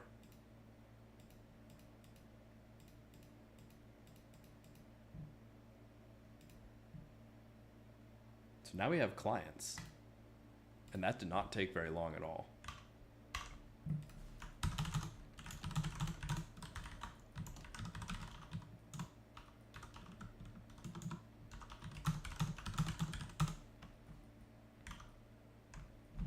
Now, of course, our activities aren't using clients yet. So that's going to be something that we need to add. See? Do you see how long that took us? It took us 36 minutes to add clients.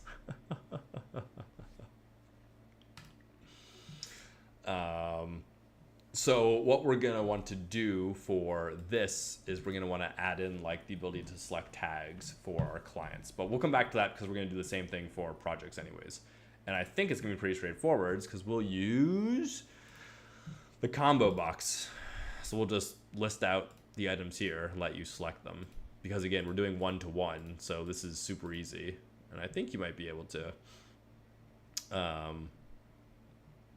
there might even be a way to do multiple, but maybe not. So that's, we know how to do it, right? We just have to do it.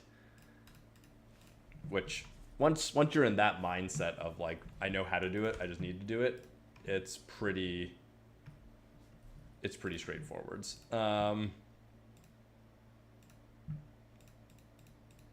All right, so we have our tracking, we have our clients.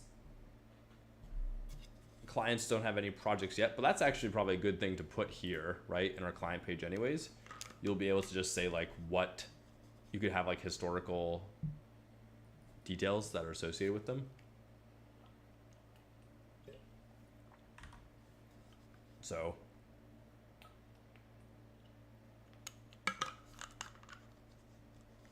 I think this sort of layout will work out pretty decently. And the reason we spent a little bit of time here is, if we go to track, yeah, there's a little bit of work we want to do here, but we're pretty close. We can now stop this. And now we can do project management as the thing we're working on next. So dog fooding what we're doing. Okay, 3:09. Timing is looking good here. GitHub's back. That's lovely.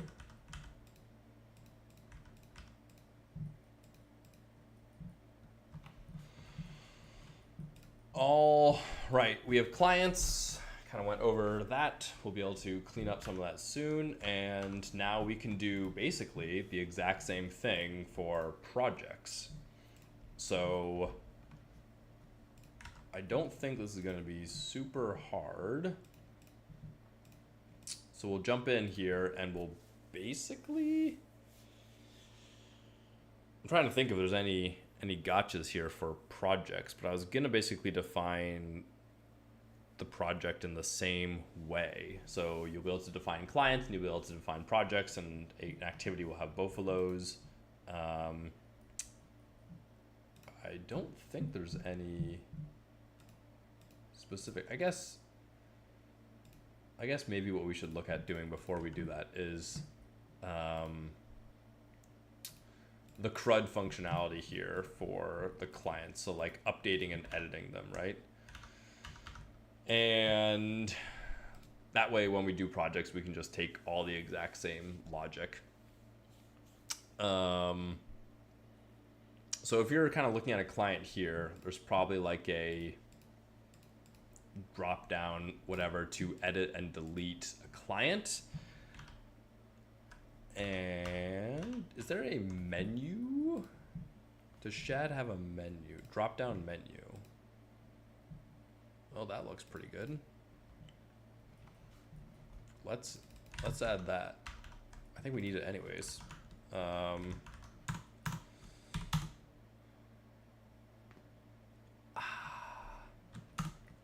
I think we'll need it for the track page, certainly. So let's go ahead and just add that.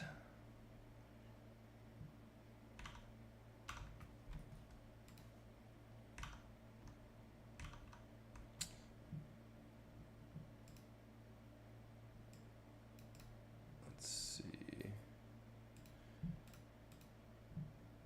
So it's a lot. These are Lucid. But we basically just need this basic thing. So on the client ID page, the client name, right, client, here we'll do now, this is like a client header. And so we can just move this over here. This is your client. And we have a drop down menu. We have a drop down trigger.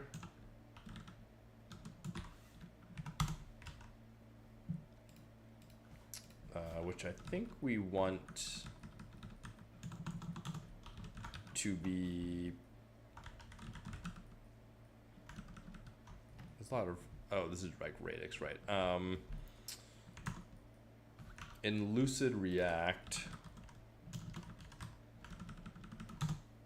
we want like dots. Those are aggressive dots. Menu, yeah, we want more horizontal.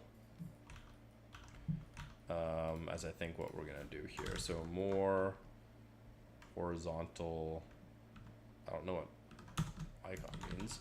And that'll be the trigger. And then for the content,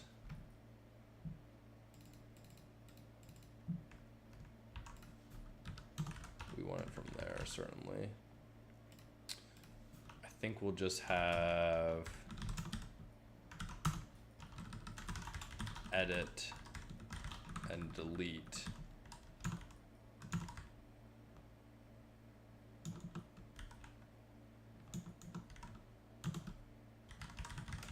And we'll make it red and see how that looks.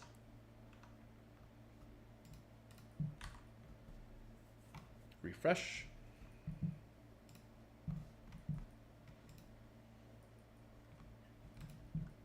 We need to fix the flex, but there we go. Edit, delete. That's just what we want. So now we can just do class flex and justify center and item center to clean all that up. Question mark? Oh, it's not full width here. So for our layout, we definitely want you to be flexible.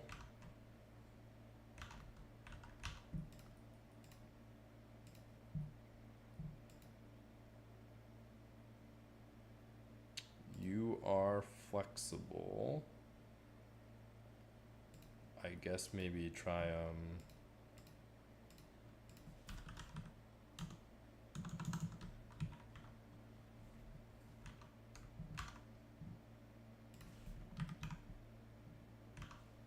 we will try flex grow. Right, this is flex, so I would expect it. Yeah, okay, there we go. But I don't want you in the center now.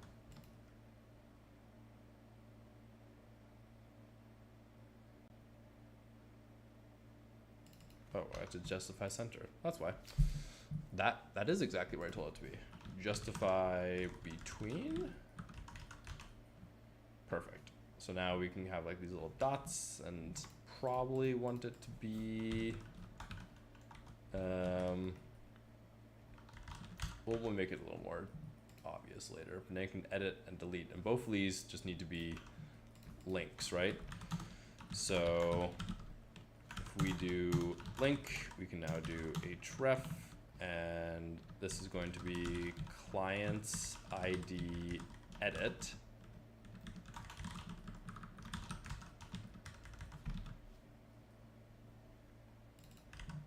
And it's the client ID.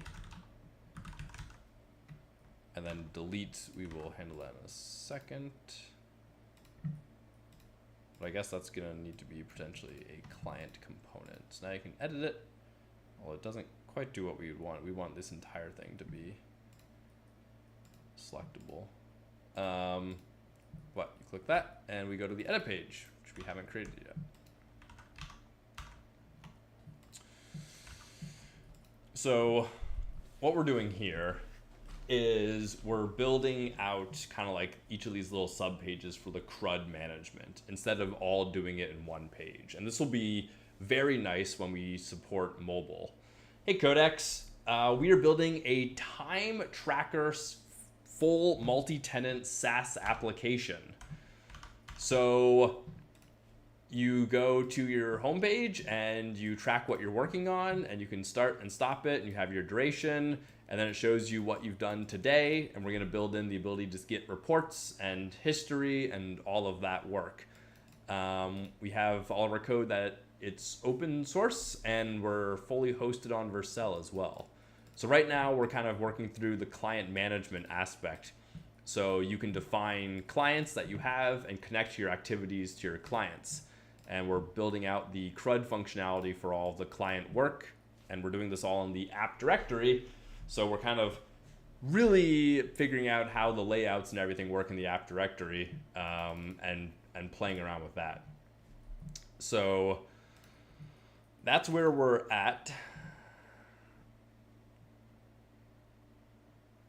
Well, I actually hadn't thought too much about that. This was mostly for, like, I do freelance development, so I do it for tracking my own time. My clients typically don't look over my shoulder to see like how much I'm working. Although I think that's like a really good use case for if you wanted to like share with your client, like, hey, here's my timesheet basically, right? And you could either do it two ways. One, you could like build an invoice from it, or two, you could just be like, here's how much I worked. So if someone's like, like, are you getting your hours in? They could easily see it. So you should remind me and we should build that in, because that's a great idea. And then like a client could see when you're working for them, but maybe not see when you're working for other clients, right? Yeah, I mean, I do my best never to have to track time, but sometimes you just have to do it. And sometimes it's also nice to be like, how much time am I actually spending on this? So you can get better at estimating. That's always something that's pretty good to be able to do. So here our clients are pretty basic right now. They are a name and they have a color associated with them as well. And so when you go to edit your client, it'll be nice if all these are on pages, and we might actually be able to just flip this section potentially with our layout because it's all a child, which would be really, really cool, right? So here we have like new, I guess it's here, but here we are, right? We're gonna do a new file. It's gonna be edit page.tsx, right? I am using shadcn, yeah. So all of our components we're pulling from shad right now and giving that a go. I love how easy it is to pull them in and use them. And I'm not like the biggest fan of the exact user interface, but we'll be able to customize it later, right? And make it exactly what we want. So there's a lot of benefit to just like getting it working and then making it pretty later. So for the edit page, we can just call this like client edit page, and it's the same parameters passed in. So we're gonna get our user session and we're gonna fetch the client, and if there is no client here, we can just like redirect the user back to like their client's page because we totally failed. Any UI libraries you recommend for pre-built components like carousels? Oof. I mean, the more complicated components you get, I think I'd recommend like pulling them individually into your application for like complicated ones like that. For user component libraries,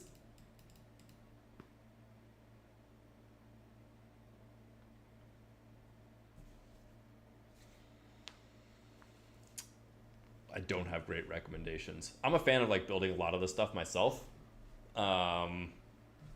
But I would pick one of the big ones if you were looking for one and just kind of like stick with it and build your application and focus on delivering value to start with, basically. So we're gonna edit client screen is what we're gonna call this. We don't need all the drop-down menu stuff here, right? We just want like a button for save, and it's going to be part of the forms. We could probably just change this to be a form entirely. Or the entire thing can be a form. And we'll do just our button type submit, and we'll do save here. And now all of this, right, can be the form, which is really just the two things. So if we go over to our new page, we'll just pull in the inputs that we had defined here and toss them into our edit page. And this is our same component input. We have the color input. And so this should look kind of similar, although the CSS has changed a little bit because of what we're doing. So we'll just grab flex item center gap 4 from there. All right, so now if we click edit, yeah, see? Now editing it's all in the same place, which is pretty cool. Slick is very good. Thanks for the recommendation, Dad Bod. Build things for myself, I would build them out myself with clients, new website, quick, I look online. Yeah. Like this is a lot of, I mean, there's always a balancing act, right? So like here we're using Shad's UI because like we just want to build something pretty quick. And then there's probably going to be a refinement period at the end where we know we have something working. Now let's make it look and feel the way we want. So this is awesome. And we can use the default value here, right, for all of these things. So this is going to be the client.color, or an empty string if there is one. And this will be the client.name, which there should not be an empty string, right? Oh, I guess we made it optional. We should probably fix that. It should probably not be an optional thing. In our Prisma schema, the name is optional for a client. Let's remove that. You need to have a name for a client, otherwise you don't have a client. And then we will have a type hidden input with the default value of the client ID, and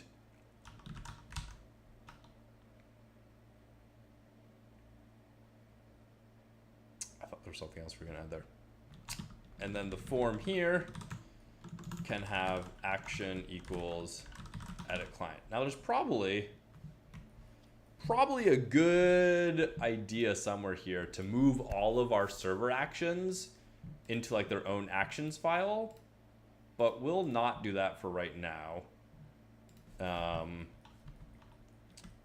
And we'll just keep it all in line for right now. So now we can do this, use server. We need to get the session here to make sure we have the right user. And then we can update the client, right? Where the ID is data.get. Or actually, because we're just executing this inside here, right? We can just do client.id. And then we can do name is going to get the name, and color will get the color. These go into the data params.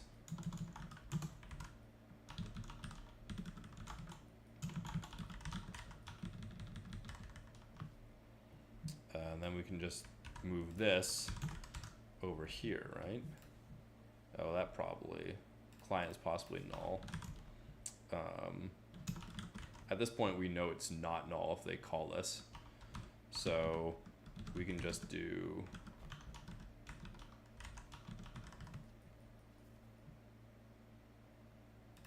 oh, you don't like that.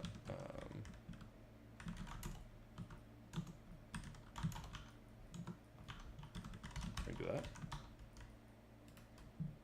I want to update. Oh, we want, no, yeah, we want where, right?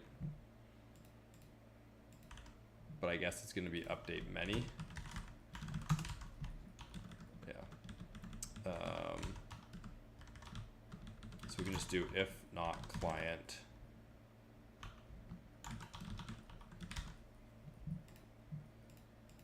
And then we want to revalidate the path.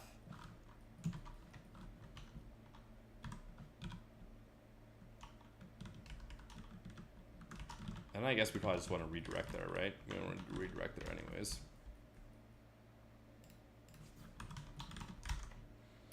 Okay, so what this now looks like is fix our component inputs.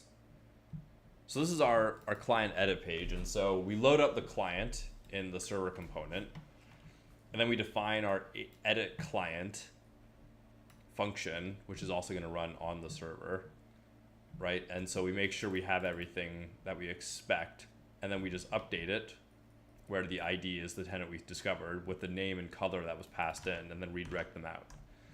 So now if we kind of refresh, we're test client 1, and we'll do test client 100. And so when we save, it should redirect us to our test client, and it also, right, test client 100 is the one that we just edited. Now, of course, it didn't. Dadbot, you're gonna love this, right? It didn't revalidate the parent layout. This is what we were kind of playing around with earlier. So test client 1 here still says test client 1, even though it correctly says test client 100 over here. because the revalidation didn't propagate up our layouts to invalidate this. It just invalidated the subroute.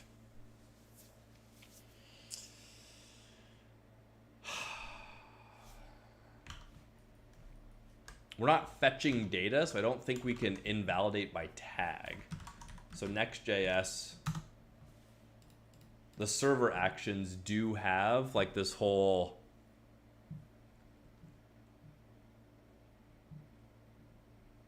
I guess it's not strictly server action, but like the revalidating, right? You can revalidate by tag, but you have to tag it using specifically the next tags, and that works with fetch. But we're not doing that here. So I think we have to revalidate by path.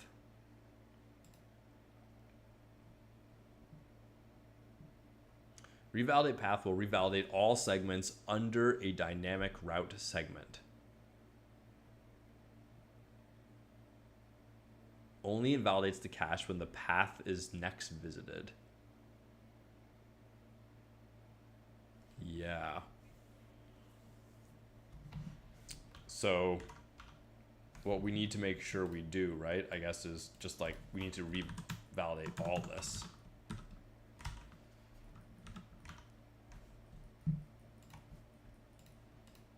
Because if we, oh yeah, right, we gotta click that.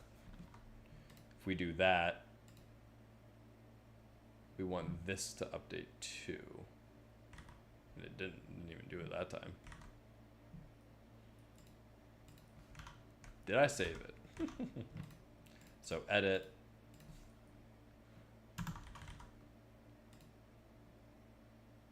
Yeah, it hits that, but it didn't hit this client's. It didn't get that one.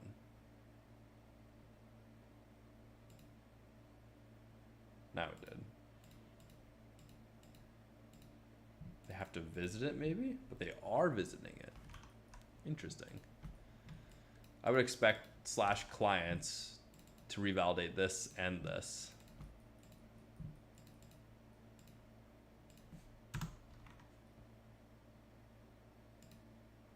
Definitely revalidates that.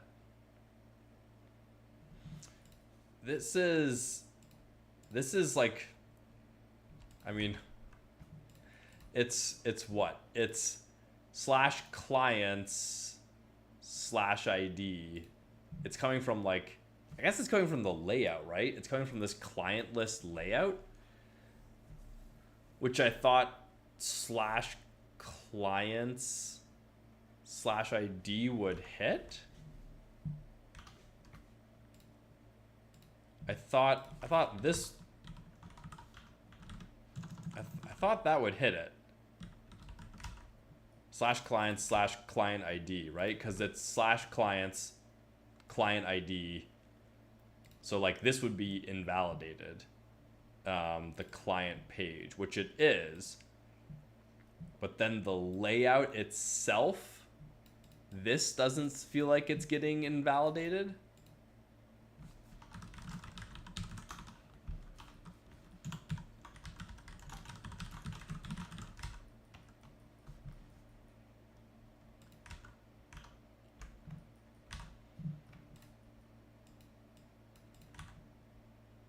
Right, so on the server, render client layout, refresh, render client layout.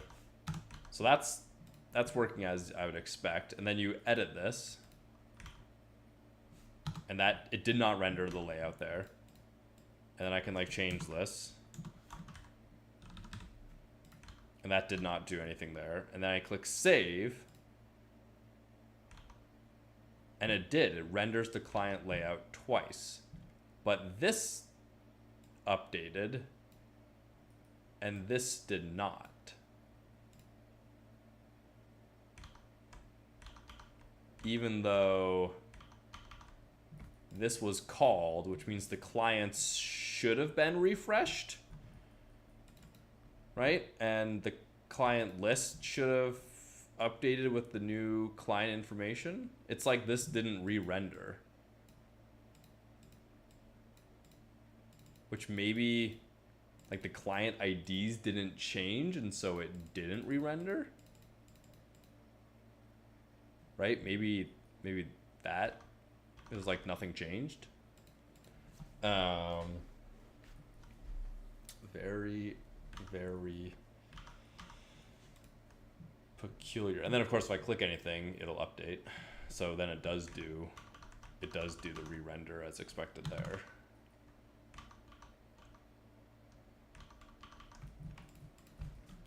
I just want to test something real quick. What if we do that? And we click client 3, we edit, and then we need to do, need to fix that. Edit 3000, save. Yeah, okay, so that didn't, it wasn't a key issue. It's this thing is just like not rendering as you'd expect. But the layout does re-render, but like the children are the thing that pass through and like render. Like this doesn't, none of this changes, it looks like. Interesting. Right, and what we're trying to say kind of is like when the edit happens, we want to refresh this obviously, because like this is what we just edited, you know, so this is very important to refresh. But also we want this client's list itself to refresh over on the left hand side, and the layout looks like it's not doing that. Now I think if we might be able to like export something to make it like force it to be dynamic here, so it renders every time.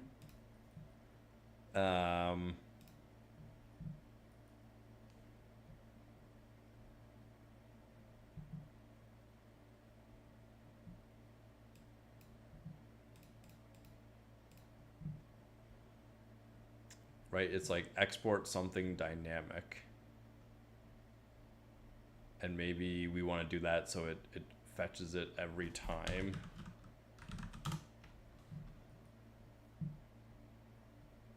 I think this is under the rendering, static and dynamic data fetching.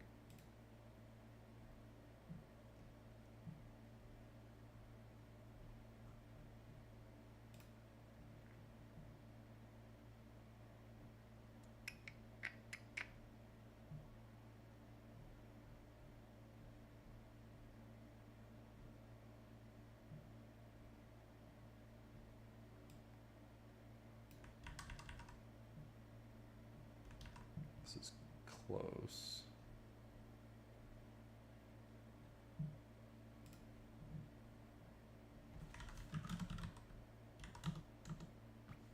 Like make it a dynamic route, right? Revalidate 0 or cache no store.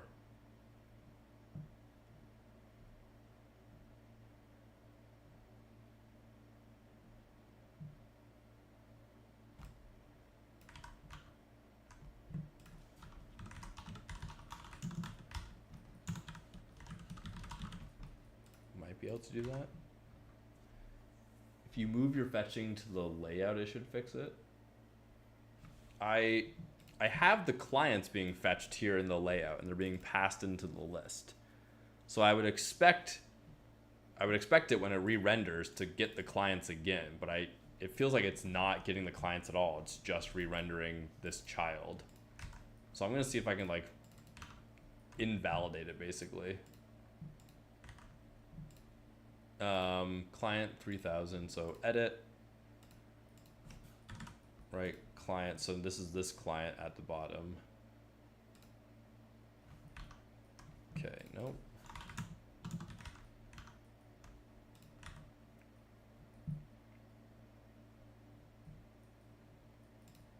Edit.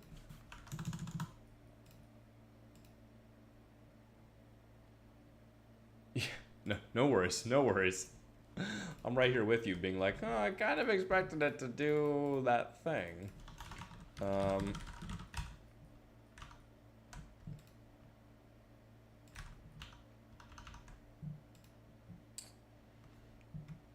client 3, right, is what it has here. Yeah, so if we edit this to be client 30 and then save it, it does, like it does render client layout, see? And here's the client we just updated. It does call client 30. So it has this information, but I don't think this is like re-rendering, basically. The client list is not re-rendering. It doesn't re-render. This isn't the thing that's re-rendering, even though like the client's passed in. So I thought like maybe like the keys weren't changing, so it didn't re-render anything. So then I changed like the names, which would force the key to be different, but that doesn't seem to be doing it. I guess we can check what this is, just like sanity console log clients.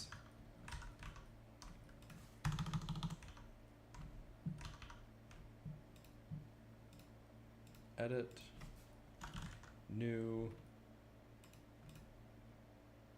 save. Yeah, so here's the render. So now it has client 30 new, and you also have client 30 new. So it's like running through the code as expected. And then this just,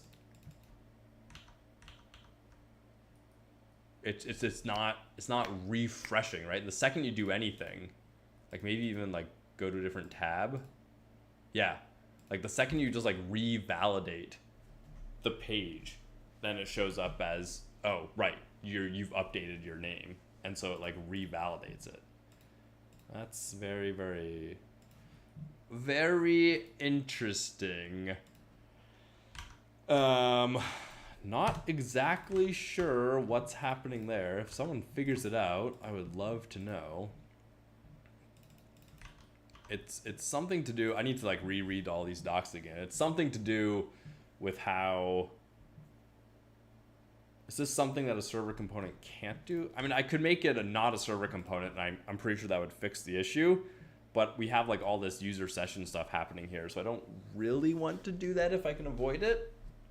I guess I thought that by invalidating it, right, by revalidating this information, it would fix that problem. But maybe not. Maybe the client list needs to be a client component. Can we just like make this a client component and have it all work? Right, let's do a hard refresh. So now I have clients down here, right, in the browser, client 30 new. So let's edit and do client 30 new deadbud. Save. Yeah, see? Even that didn't re-render this list. And then I'm gonna leave this page and come back to it. And it did force the re-render. And now it's client 30 new deadbud. So even by making the client list a child component, it doesn't work. We would have to maybe make the layout a client component, which we can do, but I'd rather not, right?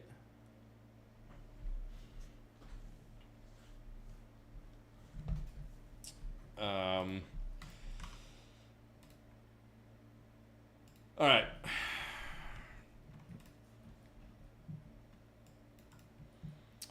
I think what we want to do now is we want to do deleting real quick.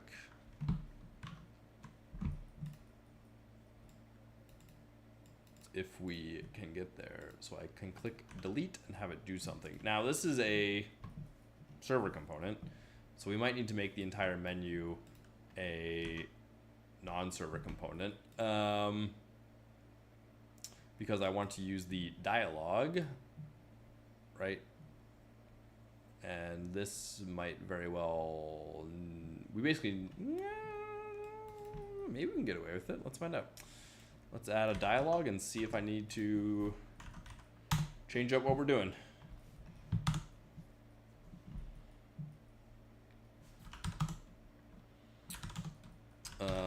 other thing I'm going to do while I'm on the terminal is we're going to add a migration for require client name,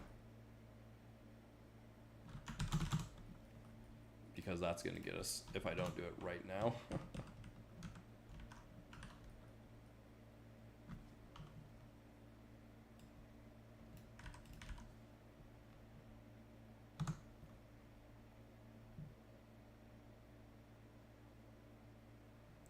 Push to production, perfect. So let's see. To activate a dialog within a context menu or drop-down menu, you must encase the context menu in the dialog component. Okay, so that seems like what we want to do, right?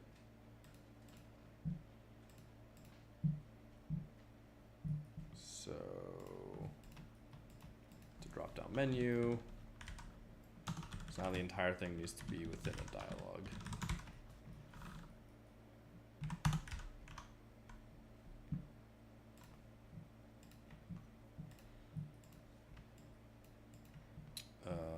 And then you can just toss like the dialog content here, dialog trigger can go in the menu. For this,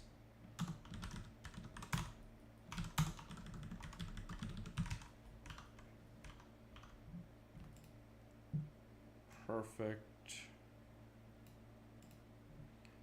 And now we have the content that we can drop in.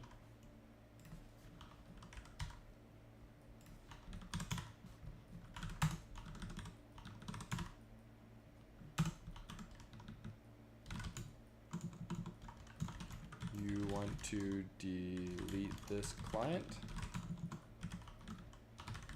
Title. This action cannot be undone. Delete this client from our servers. No, delete this client. Good enough. Footer. Okay, what happens when you submit this? Type submit. What does that do?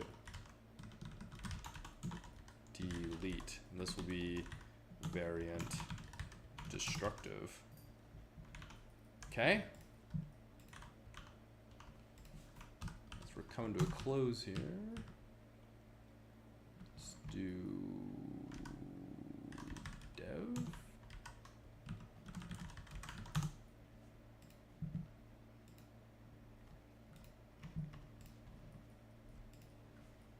Okay. Refresh. Click delete. So this is perfect. That just worked. And then when you click delete, I guess, like, what happens now? Like what gets triggered? Do you have like an action, like a form action? Dialog content, dialog menu, dialog description, button. I guess it needs to be just like a on-click handler. Let's go back to our docs. Server actions. Here we can do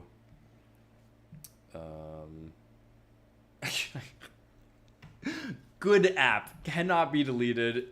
Literally impossible. I think we can just do, they had a, right, like form action. I don't, actually, maybe that's not what we want. We want like button on click, just, and so then we can have, this is the client page. So we can just do delete client here. So async function delete client. Use server await Prisma client delete where I think it's going to be delete many, right? Because we want to be able to scope it by tenant ID and then also the ID of the client. This is going to yell that it might be null, so we'll just add a check here. We'll just throw an error because it should never happen.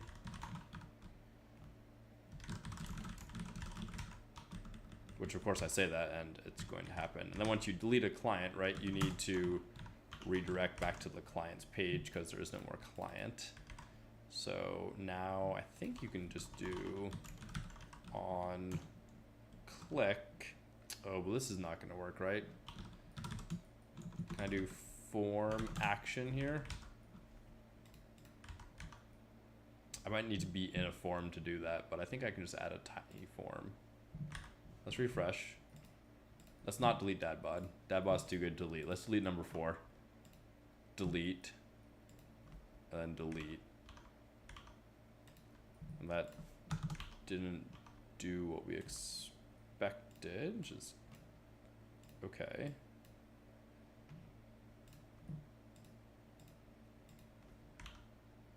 I think we just need a form here. And honestly, then we could just make it a form action, right? We can just do delete client here instead of here because it's type submit already. And then we can add like a cancel button. So, nope, refresh, delete. My computer is slowly dying apparently.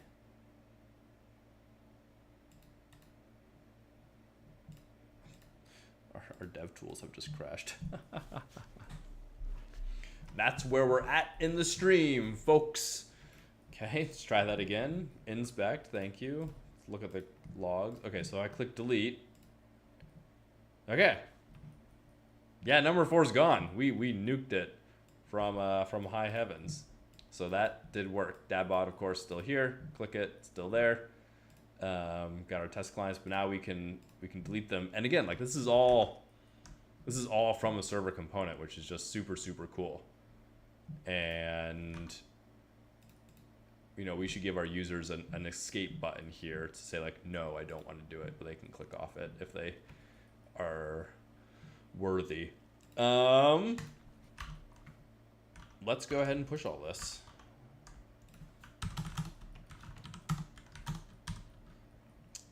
We'll call it feature client management. Push. And we are good to go. All right. Woo! Now, quite a bit of cleanup to be done here to make it look a lot better, but we're getting there. And then now that we have clients and we have client CRUD management done, updating a client and deleting it, then doing projects should take 10 seconds, assuming we're okay with, you know, the bugs that we have. And then tags also, considering tags are very similar, that'll also take like 10 seconds. And so once we do that, we can start using kind of all these components that we have to like build out our profile page. So you can just like edit your name if you wanted to, and the drop down for logging out and destroying your session and all that. So then I guess we probably look at adding Stripe and billing after that, because we kind of have like the core foundation done, right? So we have our time page. I guess we can do some more work on the time page next time too, to like change days, go back and forth, weekly view. That's probably good. For setting up Stripe, I don't know what a pro subscription would be. All right, let's jump back to full face here.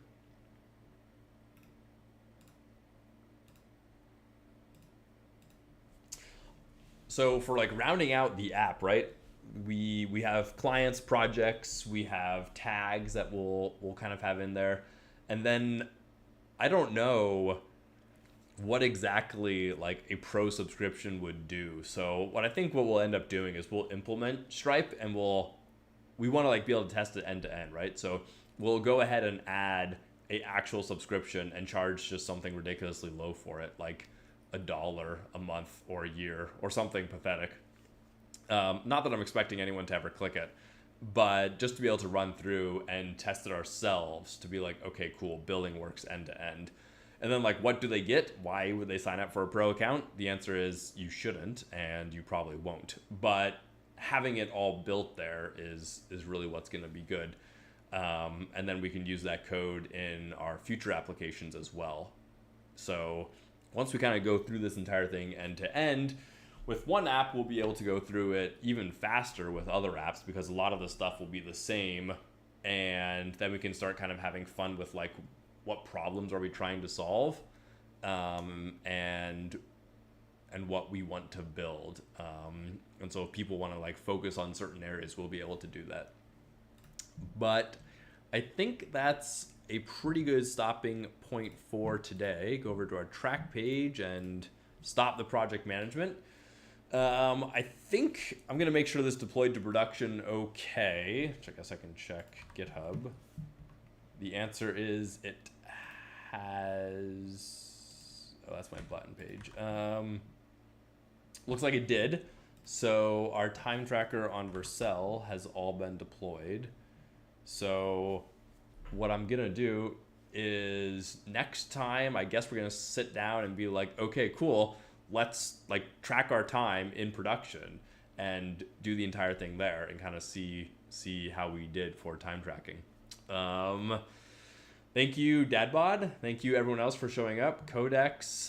We had some more people at the beginning of the stream as well. Ryan, Eduardo, Fujisun, BS. I know these streams can be hit or miss for people coming, but I super appreciate you being here and chatting.